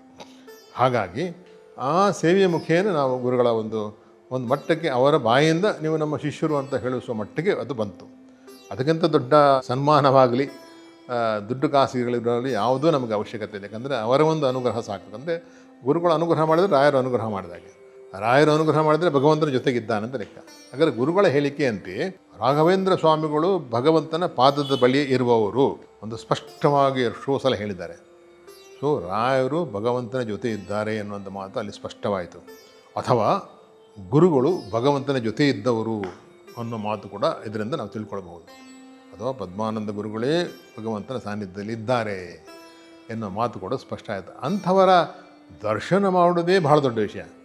ಅಂಥವರ ಸೇವೆ ಮಾಡುವಂಥ ಅವಕಾಶ ಸಿಕ್ಕಿದ್ರೆ ಅದಕ್ಕಿಂತ ದೊಡ್ಡ ವಿಷಯ ಯಾವುದಿಲ್ವೇ ಇಲ್ಲ. ಸೊ ಈ ಒಂದು ವಿಶೇಷವಾದ ಅನುಗ್ರಹಕ್ಕೆ ನಾವು ಪಾತ್ರರಾಗಿದ್ದೇವೆ ಅಂತ ಹೇಳಿದ್ರೆ ನಮ್ಮ ಜೀವನದಲ್ಲಿ ನಾವು ಇನ್ನೇನು ನೋಡಲಿಕ್ಕಿಲ್ಲ, ಕಾಣಲಿಕ್ಕಿಲ್ಲ, ಅವಶ್ಯಕತೆಯೇ ಇಲ್ಲ. ಆ ಮಟ್ಟಕ್ಕೆ ಮನಸ್ಸು ನಮ್ಮದು ಆ ಕಡೆ ವಾಲಿದೆ. ಪೂರ್ತಿ ಆಧ್ಯಾತ್ಮಿಕ ಮಟ್ಟಕ್ಕೆ ನಮ್ಮ ಮನಸ್ಸು ತಿರುಗು ಹಾಗೆ ಮಾಡಿದರು. ಆಮೇಲೆ ಎಲ್ಲಕ್ಕಿಂತ ಮುಖ್ಯವಾಗಿ ನಮ್ಮಿಂದ ಯಾವುದು ಕೆಲಸ ಮಾಡಲಿಕ್ಕೆ ಸಾಧ್ಯ ಇಲ್ಲ ಅಂತ ನಾನು ತಿಳ್ಕೊಂಡಿದ್ರು. ಮೂಕಂ ಕರೋತಿ ವಾಚಾಲಂ ಪಂಗುಂ ಲಂಘಯಿತೆ ಗಿರಿಂ ಯತ್ಕೃಪಾ ತಮಹಂ ಒಂದೇ ಪರಮಾನಂದ ಮಾದಂ ಅಂತ ಹೇಳಿದ್ರೆ ಮೂಗನು ಮಾತನಾಡಬಲ್ಲನು, ಅದು ಕಾಲಿಲ್ಲದವನು ಬೆಟ್ಟ ಹತ್ತಬಲ್ಲನು ಅಂತ ಹೇಳಿ ಒಂದು ವಾಕ್ಯ ಇದೆ, ಸುಭಾಷಿತ ಇದೆ. ಈ ಪ್ರಕಾರ ಇದು ಭಗವಂತ ಗುರುಗಳ ಸಾನ್ನಿಧ್ಯದಲ್ಲಿ ಯಾವುದು ಸಾಧ್ಯ ಇದೆ. ಸೊ ಯಾವುದು ನನ್ನಿಂದ ಸಾಧ್ಯ ಇಲ್ಲ ಅಂತ ನಾನು ತಿಳ್ಕೊಂಡನ ಆ ಎರಡು ಕೆಲಸಗಳು ನಮ್ಮ ಮುಖೇನ ಮಾಡಿಸಿದ್ರು. ಅದರಲ್ಲಿ ಮುಖ್ಯವಾಗಿ ಒಂದು ಗುರುಗಳ ಚರಿತ್ರೆ ಬರೆಯುವಂಥ ಒಂದು ವಿಚಾರ, ಎರಡನೇದು ಗುರುಗಳ ಭಜನೆಯ ಪುಸ್ತಕವನ್ನು ಕ್ಯಾಸೆಟ್ ರೂಪದಲ್ಲಿ ಧರಿಸುವುದು. ಈ ಎರಡು ಕಾರ್ಯಗಳು ನಿಮ್ಮಿಂದ ಆಗಬೇಕು ಎಂದು ಬಹಳ ನಾವು ಕಷ್ಟದಲ್ಲಿದ್ದಾಗ ಗುರುಗಳು ನಮಗೆ ಪರಿಹಾರ ರೂಪದಲ್ಲಿ ಹೇಳಿದರು. ಅದಕ್ಕೆ ಬೇಕಾದ ಸಲಕರಣೆಗಳು, ಅದಕ್ಕೆ ಬೇಕಾದಂಥ ಯೋಗ್ಯತೆಗಳು, ಅದಕ್ಕೆ ಬೇಕಾದ ವಿದ್ಯೆಗಳು, ಅದಕ್ಕೆ ಬೇಕಾದ ಜ್ಞಾನವನ್ನು ಅವರೇ ತೆಗೆದುಕೊಟ್ರು. ಸೊ ಇಲ್ಲೂ ನಮ್ಮ ಪ್ರವೇಶ ಇಲ್ಲವೇ ಇಲ್ಲ. ವ್ಯಕ್ತಿಗಳ ಪರಿಚಯ ಅವರೇ ಮಾಡಿಸ್ಕೊಟ್ರು, ಪೇಜವರ್ಷಗಳ ಪರಿಚಯ ಮಾಡಿಸ್ಕೊಟ್ರು, ಇನ್ನೊಬ್ಬರು ದೊಡ್ಡ ಸ್ವಾಮಿಗಳು ಮುಂಡಕೂರು ಜಯರಾಮಾಚಾರ್ಯ ಅವರ ಪರಿಚಯ ಮಾಡಿಸ್ಕೊಟ್ರು, ಅವರ ಮುಖೇನ ಪೇಜವರ್ಷಗಳು, ಅವರ ಮುಖೇನ ಮಧ್ವಾಚಾರ್ಯರದು.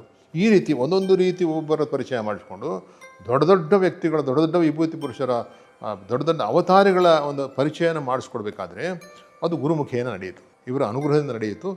ಇದು ಸ್ಪಷ್ಟ, ಇದರಲ್ಲಿ ಎರಡು ಮಾತುಗಳಿಲ್ಲ. ನಾವು ಹೇಳುವಂಥ ಮಾತಲ್ಲಿ ಯಾವ ರೀತಿ ಉತ್ಪ್ರೇಕ್ಷವೂ ಇಲ್ಲ, ಅತಿಶೋಕ್ತಿಯೂ ಇಲ್ಲ. ಪೂರ್ಣವಾಗಿ ಒಳಗಿಂದ ಬರುವಂಥ ಮಾತು, ಅದು ಪೂರ್ವಕವಾಗಿ ಹೇಳುವಂಥ ಮಾತು ಅಂತ ಹೇಳಿದ್ರೆ ಯಾವುದೋ ಒಂದು ಜನ್ಮದಲ್ಲಿ ನಾವು ಸೇವೆ ಮಾಡಿರ್ಬೋದು, ಆಯ್ತಲ್ಲ. ಆ ಸೇವೆ ಯಾವ ರೀತಿಯಲ್ಲಿ ಮಾಡಿರ್ಬೋದು, ಆದರೆ ಸೇವೆ ಮಾಡಿದ್ದಿರ್ಬೋದು. ಈ ಜನ್ಮದಲ್ಲಿ ಬಂದು ಗುರುಗಳ ಸೇವೆ ಮಾಡಬೇಕಾದ್ರೆ ಬಹಳ ದೊಡ್ಡ ವಿಷಯ. ಮಾಡಿಕೊಂಡು ಅವರ ಒಂದು ಅನುಗ್ರಹ ಪಡೆಯಬೇಕಾದ್ರೆ ನಮ್ಮ ಮುಖೇನ ಕೆಲವು ಸೇವೆಗಳನ್ನು ಅವರು ಮಾಡಿಸಿಕೊಟ್ಟಿದ್ದಕ್ಕೋಸ್ಕರ ನಮ್ಮದು ಈ ಸೇವೆಗಳು ಆಗಬೇಕಿತ್ತು ಅಷ್ಟೇ ಅಲ್ಲದೆ ನಮಗೆ ಯಾವ ಯೋಗ್ಯತೆಯೂ ಖಂಡಿತ ಇಲ್ಲ, ಇವತ್ತಿಗೂ ಇಲ್ಲ. ಆ ಯೋಗ್ಯತೆಯನ್ನು 10 ಜನರ ಎದುರು ತಿಳಿಸುವಾಗ ಮಾಡಿದ್ದು ಗುರುಗಳೇ, ಈ ಥರ ಇದಂತೆ ಏನೋ ಇದಂತೆ ಅಂತ. ನಮ್ಮಲ್ಲಿ ಏನಿಲ್ಲ, ಅದು ಸ್ಪಷ್ಟ ಆಗಿದೆ. ಈಗ ನಾನು ನಿಮಗೆ ಯಾವುದೋ ಒಂದು ಪೇಂಟಿಂಗ್ ತೋರಿಸಿದೆ, ನಾನು ಮಾಡಿದ್ದಲ್ಲ, ನಮ್ಮನ್ನು ಕೂರಿಸಿ ಅವರೇ ಮಾಡಿಸಿದ್ದಾರೆ, ನಮ್ಮನ್ನು ಕೂರಿಸಿ ಎಲ್ಲ ಕೆಲಸ ಮಾಡಿಸಿದ್ದಾರೆ. ಅಂದರೆ ಒಂದು ಮಟ್ಟಕ್ಕೆ ಏನೇನು ಮಾಡಬೇಕಂತ ಆ ಸಮಯಕ್ಕೆ ಎಲ್ಲ ಆಯಿತು, ಸಾಕಪ್ಪ ಅನ್ನುವಂಥ ಮಟ್ಟಿಗೆ ಆಯಿತು. ಸೊ ಇದು ನಿಜ ವಿಷಯ. ಈ ಆಶ್ರಮಕ್ಕೂ ಪೇಜಾವರ ಶ್ರೀಗಳು ಒಂದು ರೀತಿಯ ಸಂಬಂಧ ಇದೆ. ಈ ಆಶ್ರಮದಲ್ಲಿ ಕಡಂಬಳಿತಾಯರ ಒಬ್ಬ ಭಕ್ತರು ಬರ್ತಾಯಿದ್ರು, ಕಡಂಬಳಿತಾಯರ ಅಂತೇಳಿ. ಅವರವರೀಗ ಅವರಿಲ್ಲ, ಶರೀರ ತ್ಯಾಗ ಮಾಡಿ ಹೋಗಿದ್ದಾರೆ. ಅವರು ಕೂಡ ಗುರುಗಳ ಶಿಷ್ಯರಾಗಿದ್ದರು. ಗುರುಗಳು ಆಗ ಮಲ್ಲೇಶ್ವರದಲ್ಲಿದ್ದಾಗ ಕಡಂಬಳಿತಾಯರು ಮತ್ತೆ ಅವರ ದರ್ಶನ ಇದೆ. ಮೊದಲು ಗುರುಗಳು ಕಾಸರಗೋಡಿದ್ದಾಗ ಅವರ ಗುರುಗಳ ದರ್ಶನ ಮಾಡಿದರು. ಮತ್ತು ಕೆಲವು ವರ್ಷಗಳ ನಂತರ ಮಲ್ಲೇಶ್ವರದಲ್ಲಿದ್ದಾಗ ಗುರುಗಳ ಮತ್ತೆ ದರ್ಶನ ಆಯಿತು. ಗುರುಗಳು ಹೇಳಿದರು, ಇನ್ನು ಎಲ್ಲಿ ಹೋಗೋದು ಬೇಡಪ್ಪ, ನಮ್ಮ ಜೊತೆ ಇರ ಅಂತೇಳಿ. ಸೊ ಗುರುಗಳಿಗೆ ಪೂಜೆ ಕೂತ್ಕೊಳ್ಬೇಕಾದ್ರೆ, ಆರಾಧನೆ ಮಾಡಬೇಕಾದ್ರೆ ಅದಕ್ಕೆ ಬೇಕಾದ ಸಲಕರಣೆಗಳು, ಈಗ ನಾವು ಸತ್ಯನವರು ಪೂಜೆ ಮಾಡೋದು ನೋಡಿದ್ದೀರಾ, ಅದಕ್ಕೆ ಬೇಕಾದ ಸಲಕರಣೆಗಳು ಬೇಕು ನೋಡಿ. ಆ ದೀಪ ಆರತಿಗಳೆಲ್ಲ ಬೇಕು, ಅದಕ್ಕೆ ತಯಾರು ಮಾಡೋದು ಕೆಲಸ ಕಡಂಬಳಿ ತಯಾರು. ಈ ಕಡಂಬಳಿ ತಯಾರು ಪೇಜಾವರ ಶ್ರೀಗಳ ಜೊತೆ ಕೆಲವು ವರ್ಷ ಇದ್ದರು ಉಡುಪಿಯಲ್ಲಿ. ಅಂದರೆ ಅವರು ಆಧ್ಯಾತ್ಮಿಕ ಮಾರ್ಗದಲ್ಲಿ ಹೋದವರು. ಪೇಜಾವರ ಶ್ರೀಗಳಲ್ಲಿ ಪರಿಚಯ ಇದೆ ಅವರಿಗೆ. ಸೊ ಬೆಂಗಳೂರು ಬಂದ ನಂತರ ಮತ್ತೆ ಇಲ್ಲಿ ಆಶ್ರಮ ಬಂದ ನಂತರ ಒಮ್ಮೆ ಒಂದು ಸಲ ಕಡಂಬಳಿ ತಯಾರು ಹೇಳಿದ್ರೆ ನಾವು ಒಂದು ಸಲ ಪೇಜಾವರ ಶ್ರೀಗಳ ಹತ್ರ ಹೋಗೋಣ ಅಂತೇಳಿ. ಈ ಮಧ್ಯದಲ್ಲಿ ಪೇಜಾವರ ಶ್ರೀಗಳಿಗೆ ಒಂದು ವಿಚಾರ ಬಹಳ ಜನ ಬಂದು ಹೇಳೋರು, ಅಲ್ಲೊಂದು ಆಶ್ರಮ ಇದೆ ಅಂತ, ಪದ್ಮಾನಂದ ಆಶ್ರಮ ಅಂತೆ. ಅಲ್ಲಿ ಹೋದರೆ ಪದ್ಮಾನಂದ ಗುರು ಎಲ್ಲ ಗುರುಗಳನ್ನ ನಂಬಿದ್ರೆ ಸಾಕಂತ ಯಾರು ಹೇಳ್ತಾ ಇದ್ರಲ್ಲಿ, ಯಾರು ರಾಘವೇಂದ್ರ ಸ್ವಾಮಿಗಳಂತೆ ಮಂತ್ರಾಲಯದವರು, ಅವರನ್ನೇ ನಂಬಿ ಅಂತ ಗುರುಗಳು ಹೇಳ್ತಾರೆ ಅಲ್ಲಿದ್ದವರು ಅಂತೇಳಿ. ಸರ್ ಅವರು ನೋಡಬೇಕಲ್ಲ ನನಗೆ ಅಂತ ಹೇಳಿದ್ರಂತೆ ಪೇಜಾವರ ಶ್ರೀಗಳು. ಹಾಗೆ ಒಮ್ಮೆ ಬಂದಾಗ ಕಡಂಬಳಿ ತಯಾರು ಹೇಳಿದರು, ಈ ಥರ ಹೇಳ್ತಾ ಇದ್ದಾರೆ, ನಾವು ಒಂದು ಸಲ ಹೋಗೋಣ ಅಂತೇಳಿ. ಸರಿ, ಅವ್ರದ್ದು ಹೋಗ್ಬೇಕಾದ್ರೆ ಬೇಕಾದ ಸನ್ಮಾನ ಮಾಡಿಕೊಂಡು ಅವ್ರಿಗೆ ಪತ್ರ ಪುಷ್ಪ ಫಲ ಎಲ್ಲ ಹತ್ಕೊಂಡು ಹೋಗಬೇಕು. ಅಲ್ಲಿ ಹೋಗ್ಬಿಟ್ಟು ಗುರುಗಳಿಗೆ ನಮಸ್ಕಾರ ಮಾಡಿದ್ರಂತೆ. ಪೇಜಾವರ ಶ್ರೀಗಳು ಗುರುಗಳು ನೋಡಿ ಹೇಳಿದ್ರಂತೆ, ಹೌದು ಸ್ವಾಮಿ, ನಾವುಗಳೆಲ್ಲ ಹೇಳ್ತೀವಿ ನೀವೆಲ್ಲ ದೇವರ ಆರಾಧನೆ ಮಾಡಬೇಕು, ಕೃಷ್ಣನ ಆರಾಧನೆ ಮಾಡಬೇಕು, ರಾಮರ ಆರಾಧನೆ ಮಾಡಬೇಕು ಅಂತ ಹೇಳ್ತೀವಿ. ನೀವೇನೋ ಗುರುಗಳು ಅಂತ ಹೇಳ್ತೀರ ಅಂತೆಲ್ಲ, ಏನು ಗುರುಗಳು ಅಂತ ಒಂದು ಪ್ರಶ್ನೆ ಕೇಳಿದ್ರಂತೆ. ಆ ಪ್ರಶ್ನೆಗೆ ಗುರುಗಳು ಹೀಗೆ ಉತ್ತರ ಹೇಳಿದ್ರೆ, ಭಾಳ ಸೌಜನ್ಯ ರೀತಿಯಿಂದ ಹೇಳಿದ್ರೆ, ಸ್ವಾಮಿ ನಮಗೆ ಏನೂ ಗೊತ್ತಿಲ್ಲ, ನಮಗೆ ಯಾವ ರೀತಿಯ ಅನುಭವ ಇಲ್ಲ, ಯಾವ ರೀತಿಯ ಜ್ಞಾನವೂ ಇಲ್ಲ, ತಾವೆಲ್ಲ ತಿಳಿದವರು. ಆದರೆ ನಮಗೆ ಯಾರು ದೊಡ್ಡವರೊಂದು ಶ್ಲೋಕ ಹೇಳಿದ್ದಾರೆ, ಗುರು ಬ್ರಹ್ಮ ಗುರು ವಿಷ್ಣು ಗುರುದೇವೋ ಮಹೇಶ್ವರ. ಗುರು ಸಾಕ್ಷಾತ್ ಪರಬ್ರಹ್ಮ ತಸ್ಮೈ ಶ್ರೀ ಗುರುವೇ ನಮಃ ಅಂತ ಹೇಳಿದ್ದಾರೆ. ಅಷ್ಟು ಮಾತ್ರ ಗೊತ್ತಿದೆ ಸ್ವಾಮಿ ಅಂತ ಹೇಳಿದ್ರಂತೆ. ಇಷ್ಟು ಮಾತ್ರಕ್ಕೆ ಪೇಜಾವರ್ಷಗಳು ಸುಮ್ಮನಾದರು. ಹಾಂ ಸರಿ ಸರಿ ಪರವಾಗಿಲ್ಲ, ನೀವು ಹೋಗ್ಬೋದು ಅಂತ ಹೇಳಿದ್ರಂತೆ. ಈ ಘಟನೆ ನಡೆದಂಥ ಒಂದು ವಾರದಲ್ಲಿ ಇಷ್ಟುವರೆಗೆ ರಾಯರ ಬಗ್ಗೆ ವಿಷಯ ತಿಳಿಯದಂಥ ಎಂದು ಈ ಅವತಾರದಲ್ಲಿ ಇಷ್ಟರ ಬಗ್ಗೆ ರಾಘವೇಂದ್ರ ಸ್ವಾಮಿಗಳು ಯಾರಂತ ಗೊತ್ತಿಲ್ಲದ ಪೇಜಾವರ್ಷಗಳು ಮಂತ್ರಾಲಯಕ್ಕೆ ಹೋಗಿದ್ದಾರೆ. ಅಲ್ಲಿ ಹೋಗಿ ಅಲ್ಲಿ ಎದ್ದುಕೊಂಡು ಸೇವೆ ಮಾಡಿಕೊಂಡು ಬಂದ ಪೇಜಾವರ್ಷಗಳು ಮುಂದೆ ಹೋದಲ್ಲೆಲ್ಲ ಎಲ್ಲಿ ಹೋದರೂ ಅಲ್ಲಿ ಮಂತ್ರಾಲಯದ ರಾಘವೇಂದ್ರ ಸ್ವಾಮಿಗಳ ಮಠ ಮಾಡಿ ಓಪನ್ ಮಾಡಿ ಶುರು ಮಾಡಿದ್ರು. ಏನಿದ್ರೂ ಪ್ರಾರಂಭಕ್ಕೆ ಪೇಜಾವರ್ಷಗಳು ಬರಬೇಕು. ಈ ರೀತಿಯ ಒಂದು ಬಾಂಧವ್ಯ ಆಗಲೇ ಬಂತವರಿಗೆ. ಸೊ ಗುರುಗಳಂದರೆ ವಿಶೇಷ, ನಾನು ಹೇಳಿದ್ರೆ ನಿಮ್ಗೆ ಅರ್ಥ ಆಗ್ತದೆ ಕಾಣುತ್ತೆ. ಈ ಏನು ವಿಷಯ ಏನು ನಡೀತು ಅಂತ ಹೇಳಿದ್ರೆ, ಗುರುಗಳ ಮುಖೇನ ಅವರಿಗೆ ರಾಯರ ದರ್ಶನ ಆಗಿದೆ. ಸೊ ಇಲ್ಲಿ ಏನೋ ವಿಶೇಷ ಇದೆ ಅಂತ ಹೇಳಿಬಿಟ್ಟು ಇಲ್ಲಿ ಬಂದಿದ್ದಾರೆ. ಬಂದಾಗ ಗುರುಗಳು ಅವರಿಗೆ ಕೊಡುವ ಸನ್ಮಾನ ಯಾವ ರೀತಿಯಲ್ಲಿ ಕೊಡ್ತಾರೆ ಅದೇ ರೀತಿ ಕೊಡ್ತಾಯಿದ್ರು. ಬಂದಾಗೆಲ್ಲ ಅವ್ರ ಪಾದಕ್ಕೆ ಅದ್ದ ಕೊಡೋರು, ಅವರಿಗೆಲ್ಲ ಫಲಪುಷ್ಪಗಳೆಲ್ಲ ಕೊಡೋರು. ಸೊ ಪೇಜಾವರ್ಷಗಳಿಗೆ ವಿಶೇಷವಾದಂಥ ಬಾಂಧವ್ಯ. ಸೊ ಒಂದೊಮ್ಮೆ ಪೇಜಾವರ್ಷಗಳಲ್ಲಿ ಬಂದಾಗ ಹೇಳಿದರು, ನಮಗೆ ನಿಮ್ಮ ಕುಟುಂಬ, ನಿಮ್ಮ ಭಕ್ತರ ಕುಟುಂಬ ಏನಿದೆಯೋ ಅದನ್ನು ನೋಡಿ ಬಹಳ ತೃಪ್ತಿಯಾಗಿದೆ. ಒಂದು ಸಲ ಯಾಕೆ ನೀವು ಉಡುಪಿ ಬರಬಾರ್ದು, ಯಾಕೆ ಅಲ್ಲಿ ಬಂದು ಒಂದು ಕೃಷ್ಣನ ಸೇವೆ ಮಾಡಬಾರ್ದು, ಆಗಲಿ ಗುರುಗಳೇ ನೀವು ಹೇಳಿ ನಾವು ಬರ್ತೀವಿ ಅಂತೇಳಿ. ಹಾಗೆ ಒಂದು ದಿವಸ ಒಂದು ಸಮಯದ ಸಂದರ್ಭದಲ್ಲಿ ಬಹುಶಃ 1985 ಇರ್ಬೋದು ಇಸವಿ, ಆ ಸಂದರ್ಭದಲ್ಲಿ ನೀವು ಬನ್ನಿ, ಒಂದು ದಿವಸದ ಪೂಜೆ ನಿಮ್ಮ ಲೆಕ್ಕದಲ್ಲಿ ಆಗುತ್ತೆ ಅಂತೇಳಿ ಅಲ್ಲಿ ಕರೆಸಿದ್ರು ಪೇಜಾವರ್ಷಗಳಿಗೆ. ಅಲ್ಲಿ ಕರೆಸಿ ಗುರುಗಳಿಂದ ಬೆಳಿಗ್ಗೆಯಿಂದ ಸಾಯಂಕಾಲ ನಾವೆಲ್ಲ ಇದ್ವಿ, ಭಕ್ತಾದಿಗಳು ಒಂದು 25-30 ಜನ ಭಕ್ತರಲ್ಲಿ ಒಟ್ಟಿಗೆ ಸೇರಿ ಹೋದವರು ವಿಶೇಷ ರೀತಿಯ ಸನ್ಮಾನ ಮಾಡಿದರು ಗುರುಗಳಿಗೆ. ಅಲ್ಲಿ ಒಂದು ವಿಶೇಷ ದರ್ಶನ ಆಯಿತು. ದರ್ಶನ ಅಂದರೆ ಕೃಷ್ಣನ ದರ್ಶನ, ಇವರಿಗೆ ಏಕಾಂತ ದರ್ಶನ ಮಾಡಿಸ್ಕೊಡ್ಬೇಕಂತೇಳಿ ಪೇಜಾವರ್ಷಗಳು ಅಪ್ಪಣೆ ಕೊಡಿಸ್ಬಿಟ್ಟು ಹೋಗಿದ್ದಾರೆ. ಏಕಾಂತ ದರ್ಶನ ಮಾಡಬೇಕಾದ್ರೆ ಅವನು ಅಲ್ಲಿಯೇ ಪೀಠಾಧಿಪತಿ ಆಗಿರಬೇಕು, ಅಥವಾ ಅಲ್ಲಿ ಪೂಜೆ ಮಾಡುವ ಭಕ್ತರ ಬ್ರಾಹ್ಮಣರೇ ಆಗಬೇಕು, ಹೊರಗಿನವರು ಕೊಡುವಾಗಿಲ್ಲ. ಬಟ್ ಅವರು ಹೇಳಿದ್ರು, ಇವರ ಯೋಗ್ಯತೆಯನ್ನು ನೋಡಿ ಹೇಳಿದ್ರು ಇವರಿಗೆ ದರ್ಶನ ಮಾಡಿಸ್ಬೇಕಂತೇಳಿ. ಆಗ ಕೃಷ್ಣನ ದರ್ಶನ ಮಾಡಿ ಹೋದಾಗ ಕೃಷ್ಣನ ದರ್ಶನ ಆಗಿತ್ತು. ನಿಮಗೆ ವಿವರಣೆ ಅವಶ್ಯಕತೆ ಇಲ್ಲ ಕಾಣ್ತದೆ. ಆದರೆ ವಿವರಣೆಗೋಸ್ಕರ ನಾವು ಒಂದು ಘಟನೆ ನಿಮಗೆ ಹೇಳಿಬಿಟ್ಟು ಇಲ್ಲಿ ಮುಗೀತೇವೆ ನಮ್ಮ ವಿಷಯವನ್ನು. ಪೇಜಾವರ್ಷಗಳ ವಿಷಯ ಅಲ್ಲದೆ ಒಂದು ದೇವರ ದರ್ಶನ ಬಗ್ಗೆ ಹೇಳ್ತೇನೆ. ಗುರುಗಳ ಜೊತೆ ನಮಗೆ ಪಂಡ್ರಾಪುರ ಹೋಗುವಂಥ ಒಂದು ವಿಶೇಷವಾದಂಥ ಸಾನ್ನಿಧ್ಯವನ್ನು ಗುರುಗಳು ನಮಗೆ ಕಲ್ಪಿಸಿಕೊಟ್ಟಿದ್ದರು. ಪಂಡ್ರಾಪುರದ ವಿಠ್ಠಲನ ದರ್ಶನ. ಈ ವಿಠ್ಠಲನ ದರ್ಶನ ಸಮಯದಲ್ಲಿ ನಾನು ಗುರುಗಳ ಜೊತೆ ಇದ್ದೆ. ಆಗ ಒಂದು 15 ನಿಮಿಷ ಒಂದು ವಿಠ್ಠಲನ ಸಾನ್ನಿಧ್ಯದಲ್ಲಿ ನಮ್ಮನ್ನು ಇರಿಸಲಾಯಿತು. ಅಲ್ಲಿ ಯಾರು ಬರುವಾಗಿಲ್ಲ ಹೋಗುವಾಗಿಲ್ಲ, ಎಲ್ಲ ಬಾಗಿಲು ಮುಚ್ಚಿ ಎಲ್ಲ ಹೊರಗೆ ಕಳಿಸಿಬಿಟ್ರು. ಸ್ವಾಮಿಗಳು ಬಂದಿದ್ದಾರೆ, ಮಂತ್ರಾಲಯ ಸ್ವಾಮಿಗಳು ಅಂತೇಳಿ ಯಾರು ವ್ಯಾರ್ಥ ಅವರಿಗೆ ಬಂದಿತ್ತು ಆಗಲೇ. ನಮ್ಮಿಬ್ಬರನ್ನ ಅಲ್ಲಿ ಬಿಟ್ಟು ಅವ್ರು ಹೋಗಿದ್ರು. ಎಲ್ಲ ಗುರುಗಳನ್ನು ಅಲ್ಲಿ ಹಿಡಿದಿದೆ. ಗುರುಗಳ ಒಂದು ಪರ್ಸ್ ಇರ್ತದೆ, ಪರ್ಸನ್ನು ನಮ್ಮ ಹತ್ರ ಕಡಲಿಕ್ಕೆ ಹೋಗ್ತಾರೆ. ಅವರೊಂದು ಶಾಲಿದೆ, ಶಾಲನ್ನು ನಮ್ಮ ಕೈಯಲ್ಲಿ ಇಟ್ಕೊಳಕ್ಕೆ ಹೋಗ್ತಾರೆ ಗುರುಗಳು. ಬರೀ ಮೈಯಲ್ಲಿ ಅವರಿದ್ದರು, ಒಂದು ಪಂಚ ಲುಂಗಿ ಅಷ್ಟು ಬಿಟ್ಬಿಟ್ರೆ ಏನಿಲ್ಲ. ಅಲ್ಲಿ ಹೋದಾಗ ಗುರುಗಳು ಪೂರ್ತಿ ಮರೆತಿದ್ರು. ಪೂರ್ತಿ ಶರೀರ ಅವರ ನೆಲ ಬಿಟ್ಟು ಮೇಲೆ ಹೋಗೋದು, ಮೈಯಲ್ಲೆಲ್ಲ ಸ್ಪಂದನಗಳು, ವಿಶೇಷವಾದಂಥ ವಿದ್ಯುತ್ ಸ್ಪಂದನ ರೀತಿಯ ಸ್ಪಂದನಗಳು. ಆಗ ಅವರು ಇನ್ನೇನು ಬೀಳ್ತಾರೆ ಎಂಬ ಹೆದರಿಕೆಯಿಂದ, ಇದು ಸಹಜವಾದಂಥ ಘಟನೆ, ನಾನು ಅವರನ್ನು ಗಟ್ಟಿಯಾಗಿ ಹಿಡ್ಕೊಂಡಿದ್ದೆ. ಹಿಡ್ಕೊಂಡಾಗ ಅವರ ಮೈಯಲ್ಲಿದ್ದಂಥ ಸ್ಪಂದನಗಳು ಏನಿತ್ತು ಅದು ನಮ್ಮ ಶರೀರಕ್ಕೆ ಬಂತು. ನಾವು ಈ ಜಗತ್ತು ಬಿಟ್ಟು ಇನ್ನೂ ಯಾವುದೋ ಜಗತ್ತಿಗೆ ಹೋದ್ವಿ, ಮುಂದೆ ಏನು ನಡೆಯೋದು ನಮ್ಗೆ ಗೊತ್ತಿಲ್ಲ. ಇಷ್ಟು ಮಾತ್ರ ಸ್ಪಷ್ಟ. ಎಷ್ಟೋ ಸಮಯ ಎದ್ದಿರ್ಬೋದು, ನಮ್ಮ ಸಮಯದ ಪರಿವೇ ಇಲ್ಲ. ಆಗ ಎಷ್ಟು ಹೊತ್ತಾದ ನಂತರ ಗುರುಗಳು ಮತ್ತೆ ನೆಲದಲ್ಲಿ ನಿಂತಿರೋದು ನಮಗೆ ಅಲ್ಲಿಗೆ ನಮ್ಮ ಜ್ಞಾನ ಸಾಮಾನ್ಯ ಜ್ಞಾನಕ್ಕೆ ಬರ್ತದೆ. ನೋಡಿದಾಗ ಗುರುಗಳು ಸಾಮಾನ್ಯವಾಗಿ ಇದ್ದಾಗ ಮೈಯಲ್ಲೆಲ್ಲ ಬೆವರ್ಕೊಂಡು ಎಲ್ಲ ಬುದ್ಧಿಯಾಗಿತ್ತು, ನೀರು ಹಾಗೆ ಹರಿತಾ ಇತ್ತು. ಅವರು ಈ ಘಟನೆ ನಡೆದಾಗ ಒಂದು ಸ್ಪಷ್ಟವಾಗಿತ್ತು ನಮಗೆ. ಅಂದರೆ ನಾವು ಆ ಸಮಯದಲ್ಲಿ ನಮ್ಮ ಪರಿವೇ ಇಲ್ಲದ ಹೋದಾಗಲೂ ಏನೋ ನಡೆದಿದ್ದಲ್ಲಿ ಭಗವಂತ ಅವರಿಗೆ ದರ್ಶನ ಕೊಟ್ಟಿದ್ದಾನೆ ಎನ್ನುವಂಥ ವಿಚಾರ ನಮ್ಮ ಮನಸ್ಸಿಗೆ ಬಂದಿತ್ತು. ನಾವು ಅದನ್ನು ಗುರುಗಳ ಹತ್ರ ಹೇಳಿಕ್ಕೆ ಹೋಗಲೇ ಇಲ್ಲ. ಕೆಲವು ವಿಚಾರ ನಾವು ಗುರುಗಳ ಹತ್ರ ಮಾತಾಡಲಿಕ್ಕೆ ಹೋಗಲಿಕ್ಕೆ ಇಲ್ಲ, ಯಾಕಂದರೆ ನಮಗೆ ಗೊತ್ತಿದೆ ಏನು ವಿಷಯ ಇದೆ ಅಂತೇಳಿ. ಅವರು ಹೇಳಲಿಕ್ಕೆ ಹೋಗೋದಿಲ್ಲ. 20 ವರ್ಷ ಆದ ನಂತರ ಒಂದು ಸಲ ನಾವು ಇಲ್ಲಿಯೇ ಬಂದು ಆಶ್ರಮದಲ್ಲಿ ಕೂತು ಮಾತಾಡಬೇಕಾದ್ರೆ ಊರಿಂದ, ಆಗ ಗುರುಗಳು ಹೇಳಿದರು, 20 ವರ್ಷಗಳ ಹಿಂದೆ ಪಂಡ್ರಾಪುರದಲ್ಲಿ ಏನು ನಡೆಯುತ್ತೆ ನಿಮ್ಗೆ ಗೊತ್ತಾ ಅಂತೇಳಿ. ನಮಗೆ ಗೊತ್ತಿಲ್ಲದಿದ್ದರೂ ಏನು ಅನುಭವ ಆಗಿದೆ ಅಂತ ಹೇಳಿದೆ.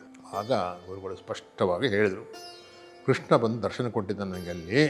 ವಿಠ್ಠಲನು ಒಂದು 15, 16, 17 ವರ್ಷದ ಹುಡುಗನಾಗಿ ಬಂದುಬಿಟ್ಟು ಅಲ್ಲಿ ಬಂದುಬಿಟ್ಟು ದರ್ಶನ ಕೊಟ್ಟು ಅವನ ಒಂದು ವಿಚಿತ್ರ ರೀತಿಯಲ್ಲಿ ಅಲ್ಲಿ ನೃತ್ಯ ಮಾಡ್ಕೊಂಡು ಹೋದ. ನಿಮ್ಮ ಬಹುಶಃ ನಿಮ್ಗೆ ಗೊತ್ತಿದ್ದೇ ಇಲ್ಲ ಗೊತ್ತಿಲ್ಲ, ಅಂತೂ ನಡೆದಿದೆ ಈ ವಿಷಯ.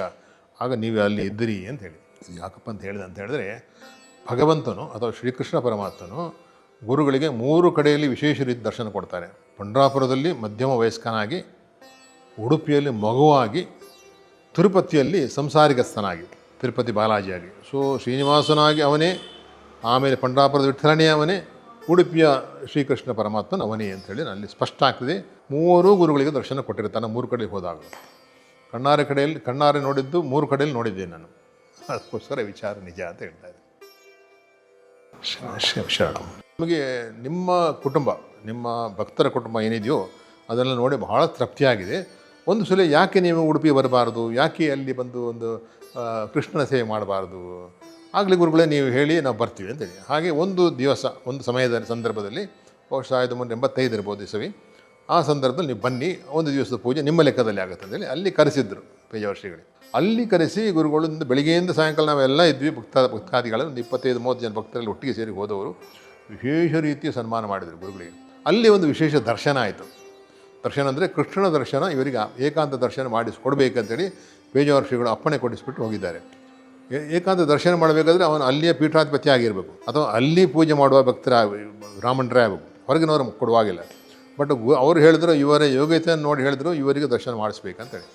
ಆಗ ಕೃಷ್ಣನ ದರ್ಶನ ಮಾಡಿ ಹೋದಾಗ ಕೃಷ್ಣನ ದರ್ಶನ ಆಗಿತ್ತು. ನಿಮಗೆ ವಿವರಣೆ ಅವಶ್ಯಕತೆ ಇಲ್ಲ ಕಾಣ್ತದೆ. ಆದರೆ ವಿವರಣೆಗೋಸ್ಕರ ನಾವು ಒಂದು ಘಟನೆ ನಿಮಗೆ ಹೇಳಿಬಿಟ್ಟು ಇಲ್ಲಿ ಮುಗೀತದೆ ನಮ್ಮ ವಿಷಯವನ್ನು.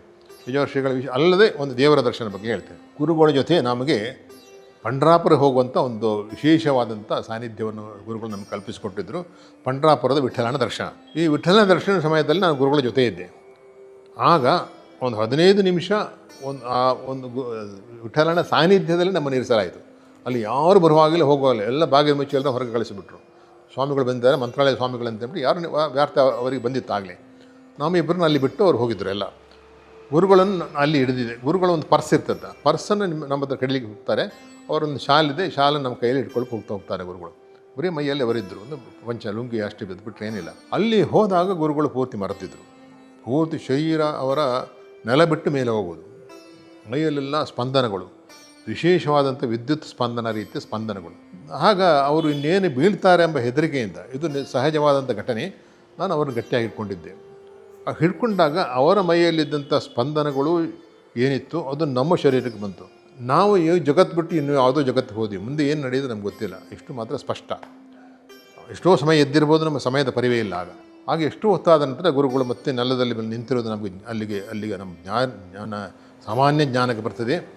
ನೋಡಿದಾಗ ಗುರುಗಳು ಸಾಮಾನ್ಯವಾಗಿದ್ದರು. ಮೈಯಲ್ಲೆಲ್ಲ ಬೆವರಿಕೊಂಡು ಎಲ್ಲ ಬುದ್ಧಿಯಾಗಿತ್ತು, ನೀರು ಹಾಗೆ ಹರಿತಾ ಇತ್ತು. ಅವರು ಈ ಘಟನೆ ನಡೆದಾಗ ಒಂದು ಸ್ಪಷ್ಟವಾಗಿತ್ತು ನಮಗೆ. ಅಂದರೆ ನಾವು ಆ ಸಮಯದಲ್ಲಿ ನಮ್ಮ ಪರಿವೇ ಇಲ್ಲದ ಹೋದಾಗಲೂ ಏನೋ ನಡೆದಿದ್ದಲ್ಲಿ ಭಗವಂತ ಅವರಿಗೆ ದರ್ಶನ ಕೊಟ್ಟಿದ್ದಾನೆ ಎನ್ನುವಂಥ ವಿಚಾರ ನಮ್ಮ ಮನಸ್ಸಿಗೆ ಬಂದಿತ್ತು. ನಾವು ಅದನ್ನು ಗುರುಗಳ ಹತ್ರ ಹೇಳಿಕ್ಕೆ ಹೋಗಲೇ ಇಲ್ಲ. ಕೆಲವು ವಿಚಾರ ನಾವು ಗುರುಗಳ ಹತ್ರ ಮಾತಾಡಲಿಕ್ಕೆ ಹೋಗಲಿಕ್ಕೆ ಇಲ್ಲ, ಯಾಕಂದರೆ ನಮಗೆ ಗೊತ್ತಿದೆ ಏನು ವಿಷಯ ಇದೆ ಅಂತೇಳಿ. ಅವರು ಹೇಳಲಿಕ್ಕೆ ಹೋಗೋದಿಲ್ಲ. 20 ವರ್ಷ ಆದ ನಂತರ ಒಂದು ಸಲ ನಾವು ಇಲ್ಲಿಯೇ ಬಂದು ಆಶ್ರಮದಲ್ಲಿ ಕೂತು ಮಾತಾಡಬೇಕಾದ್ರೆ ಊರಿಂದ, ಆಗ ಗುರುಗಳು ಹೇಳಿದರು, 20 ವರ್ಷಗಳ ಹಿಂದೆ ಪಂಡ್ರಾಪುರದಲ್ಲಿ ಏನು ನಡೆಯುತ್ತೆ ನಿಮ್ಗೆ ಗೊತ್ತಾ ಅಂತೇಳಿ. ನಮಗೆ ಗೊತ್ತಿಲ್ಲದಿದ್ದರೂ ಏನು ಅನುಭವ ಆಗಿದೆ ಅಂತ ಹೇಳಿದರು. ಆಗ ಗುರುಗಳು ಸ್ಪಷ್ಟವಾಗಿ ಹೇಳಿದರು, ಕೃಷ್ಣ ಬಂದು ದರ್ಶನ ಕೊಟ್ಟಿದ್ದ ನನಗೆ ಅಲ್ಲಿ. ವಿಠ್ಠಲನು ಒಂದು 15, 16, 17 ವರ್ಷದ ಹುಡುಗನಾಗಿ ಬಂದುಬಿಟ್ಟು ಅಲ್ಲಿ ಬಂದುಬಿಟ್ಟು ದರ್ಶನ ಕೊಟ್ಟು ಅವನ ಒಂದು ವಿಚಿತ್ರ ರೀತಿಯಲ್ಲಿ ಅಲ್ಲಿ ನೃತ್ಯ ಮಾಡ್ಕೊಂಡು ಹೋದ. ನಿಮ್ಮ ಬಹುಶಃ ನಿಮ್ಗೆ ಗೊತ್ತಿದ್ದೇ ಇಲ್ಲ, ಗೊತ್ತಿಲ್ಲ, ಅಂತೂ ನಡೆದಿದೆ ಈ ವಿಷಯ. ಆಗ ನೀವು ಅಲ್ಲಿ ಇದ್ದೀರಿ ಅಂತ ಹೇಳಿ. ಯಾಕಪ್ಪ ಅಂತ ಹೇಳಿದೆ ಅಂತ ಹೇಳಿದ್ರೆ, ಭಗವಂತನು ಅಥವಾ ಶ್ರೀಕೃಷ್ಣ ಪರಮಾತ್ಮನು ಗುರುಗಳಿಗೆ 3 ಕಡೆಯಲ್ಲಿ ವಿಶೇಷ ರೀತಿ ದರ್ಶನ ಕೊಡ್ತಾರೆ. ಪಂಡ್ರಾಪುರದಲ್ಲಿ ಮಧ್ಯಮ ವಯಸ್ಕನಾಗಿ, ಉಡುಪಿಯಲ್ಲಿ ಮಗುವಾಗಿ, ತಿರುಪತಿಯಲ್ಲಿ ಸಂಸಾರಿಕಸ್ಥನಾಗಿ, ತಿರುಪತಿ ಬಾಲಾಜಿಯಾಗಿ. ಸೊ ಶ್ರೀನಿವಾಸನಾಗಿ ಅವನೇ, ಆಮೇಲೆ ಪಂಡ್ರಾಪುರದ ವಿಠ್ಠಲನೇ ಅವನೇ, ಉಡುಪಿಯ ಶ್ರೀಕೃಷ್ಣ ಪರಮಾತ್ಮನ ಅವನೇ ಅಂಥೇಳಿ ಅಲ್ಲಿ ಸ್ಪಷ್ಟ ಆಗ್ತದೆ. 3 ಗುರುಗಳಿಗೆ ದರ್ಶನ ಕೊಟ್ಟಿರ್ತಾನೆ 3 ಕಡೆಗೆ ಹೋದಾಗ. ಕಣ್ಣಾರೆ ನೋಡಿದ್ದು 3 ಕಡೆಯಲ್ಲಿ ನೋಡಿದ್ದೇನೆ ನಾನು. ಅದಕ್ಕೋಸ್ಕರ ವಿಚಾರ ನಿಜ ಅಂತ ಹೇಳಿ. ಆತ್ಮೀಯ ಕನ್ನಡಿಗ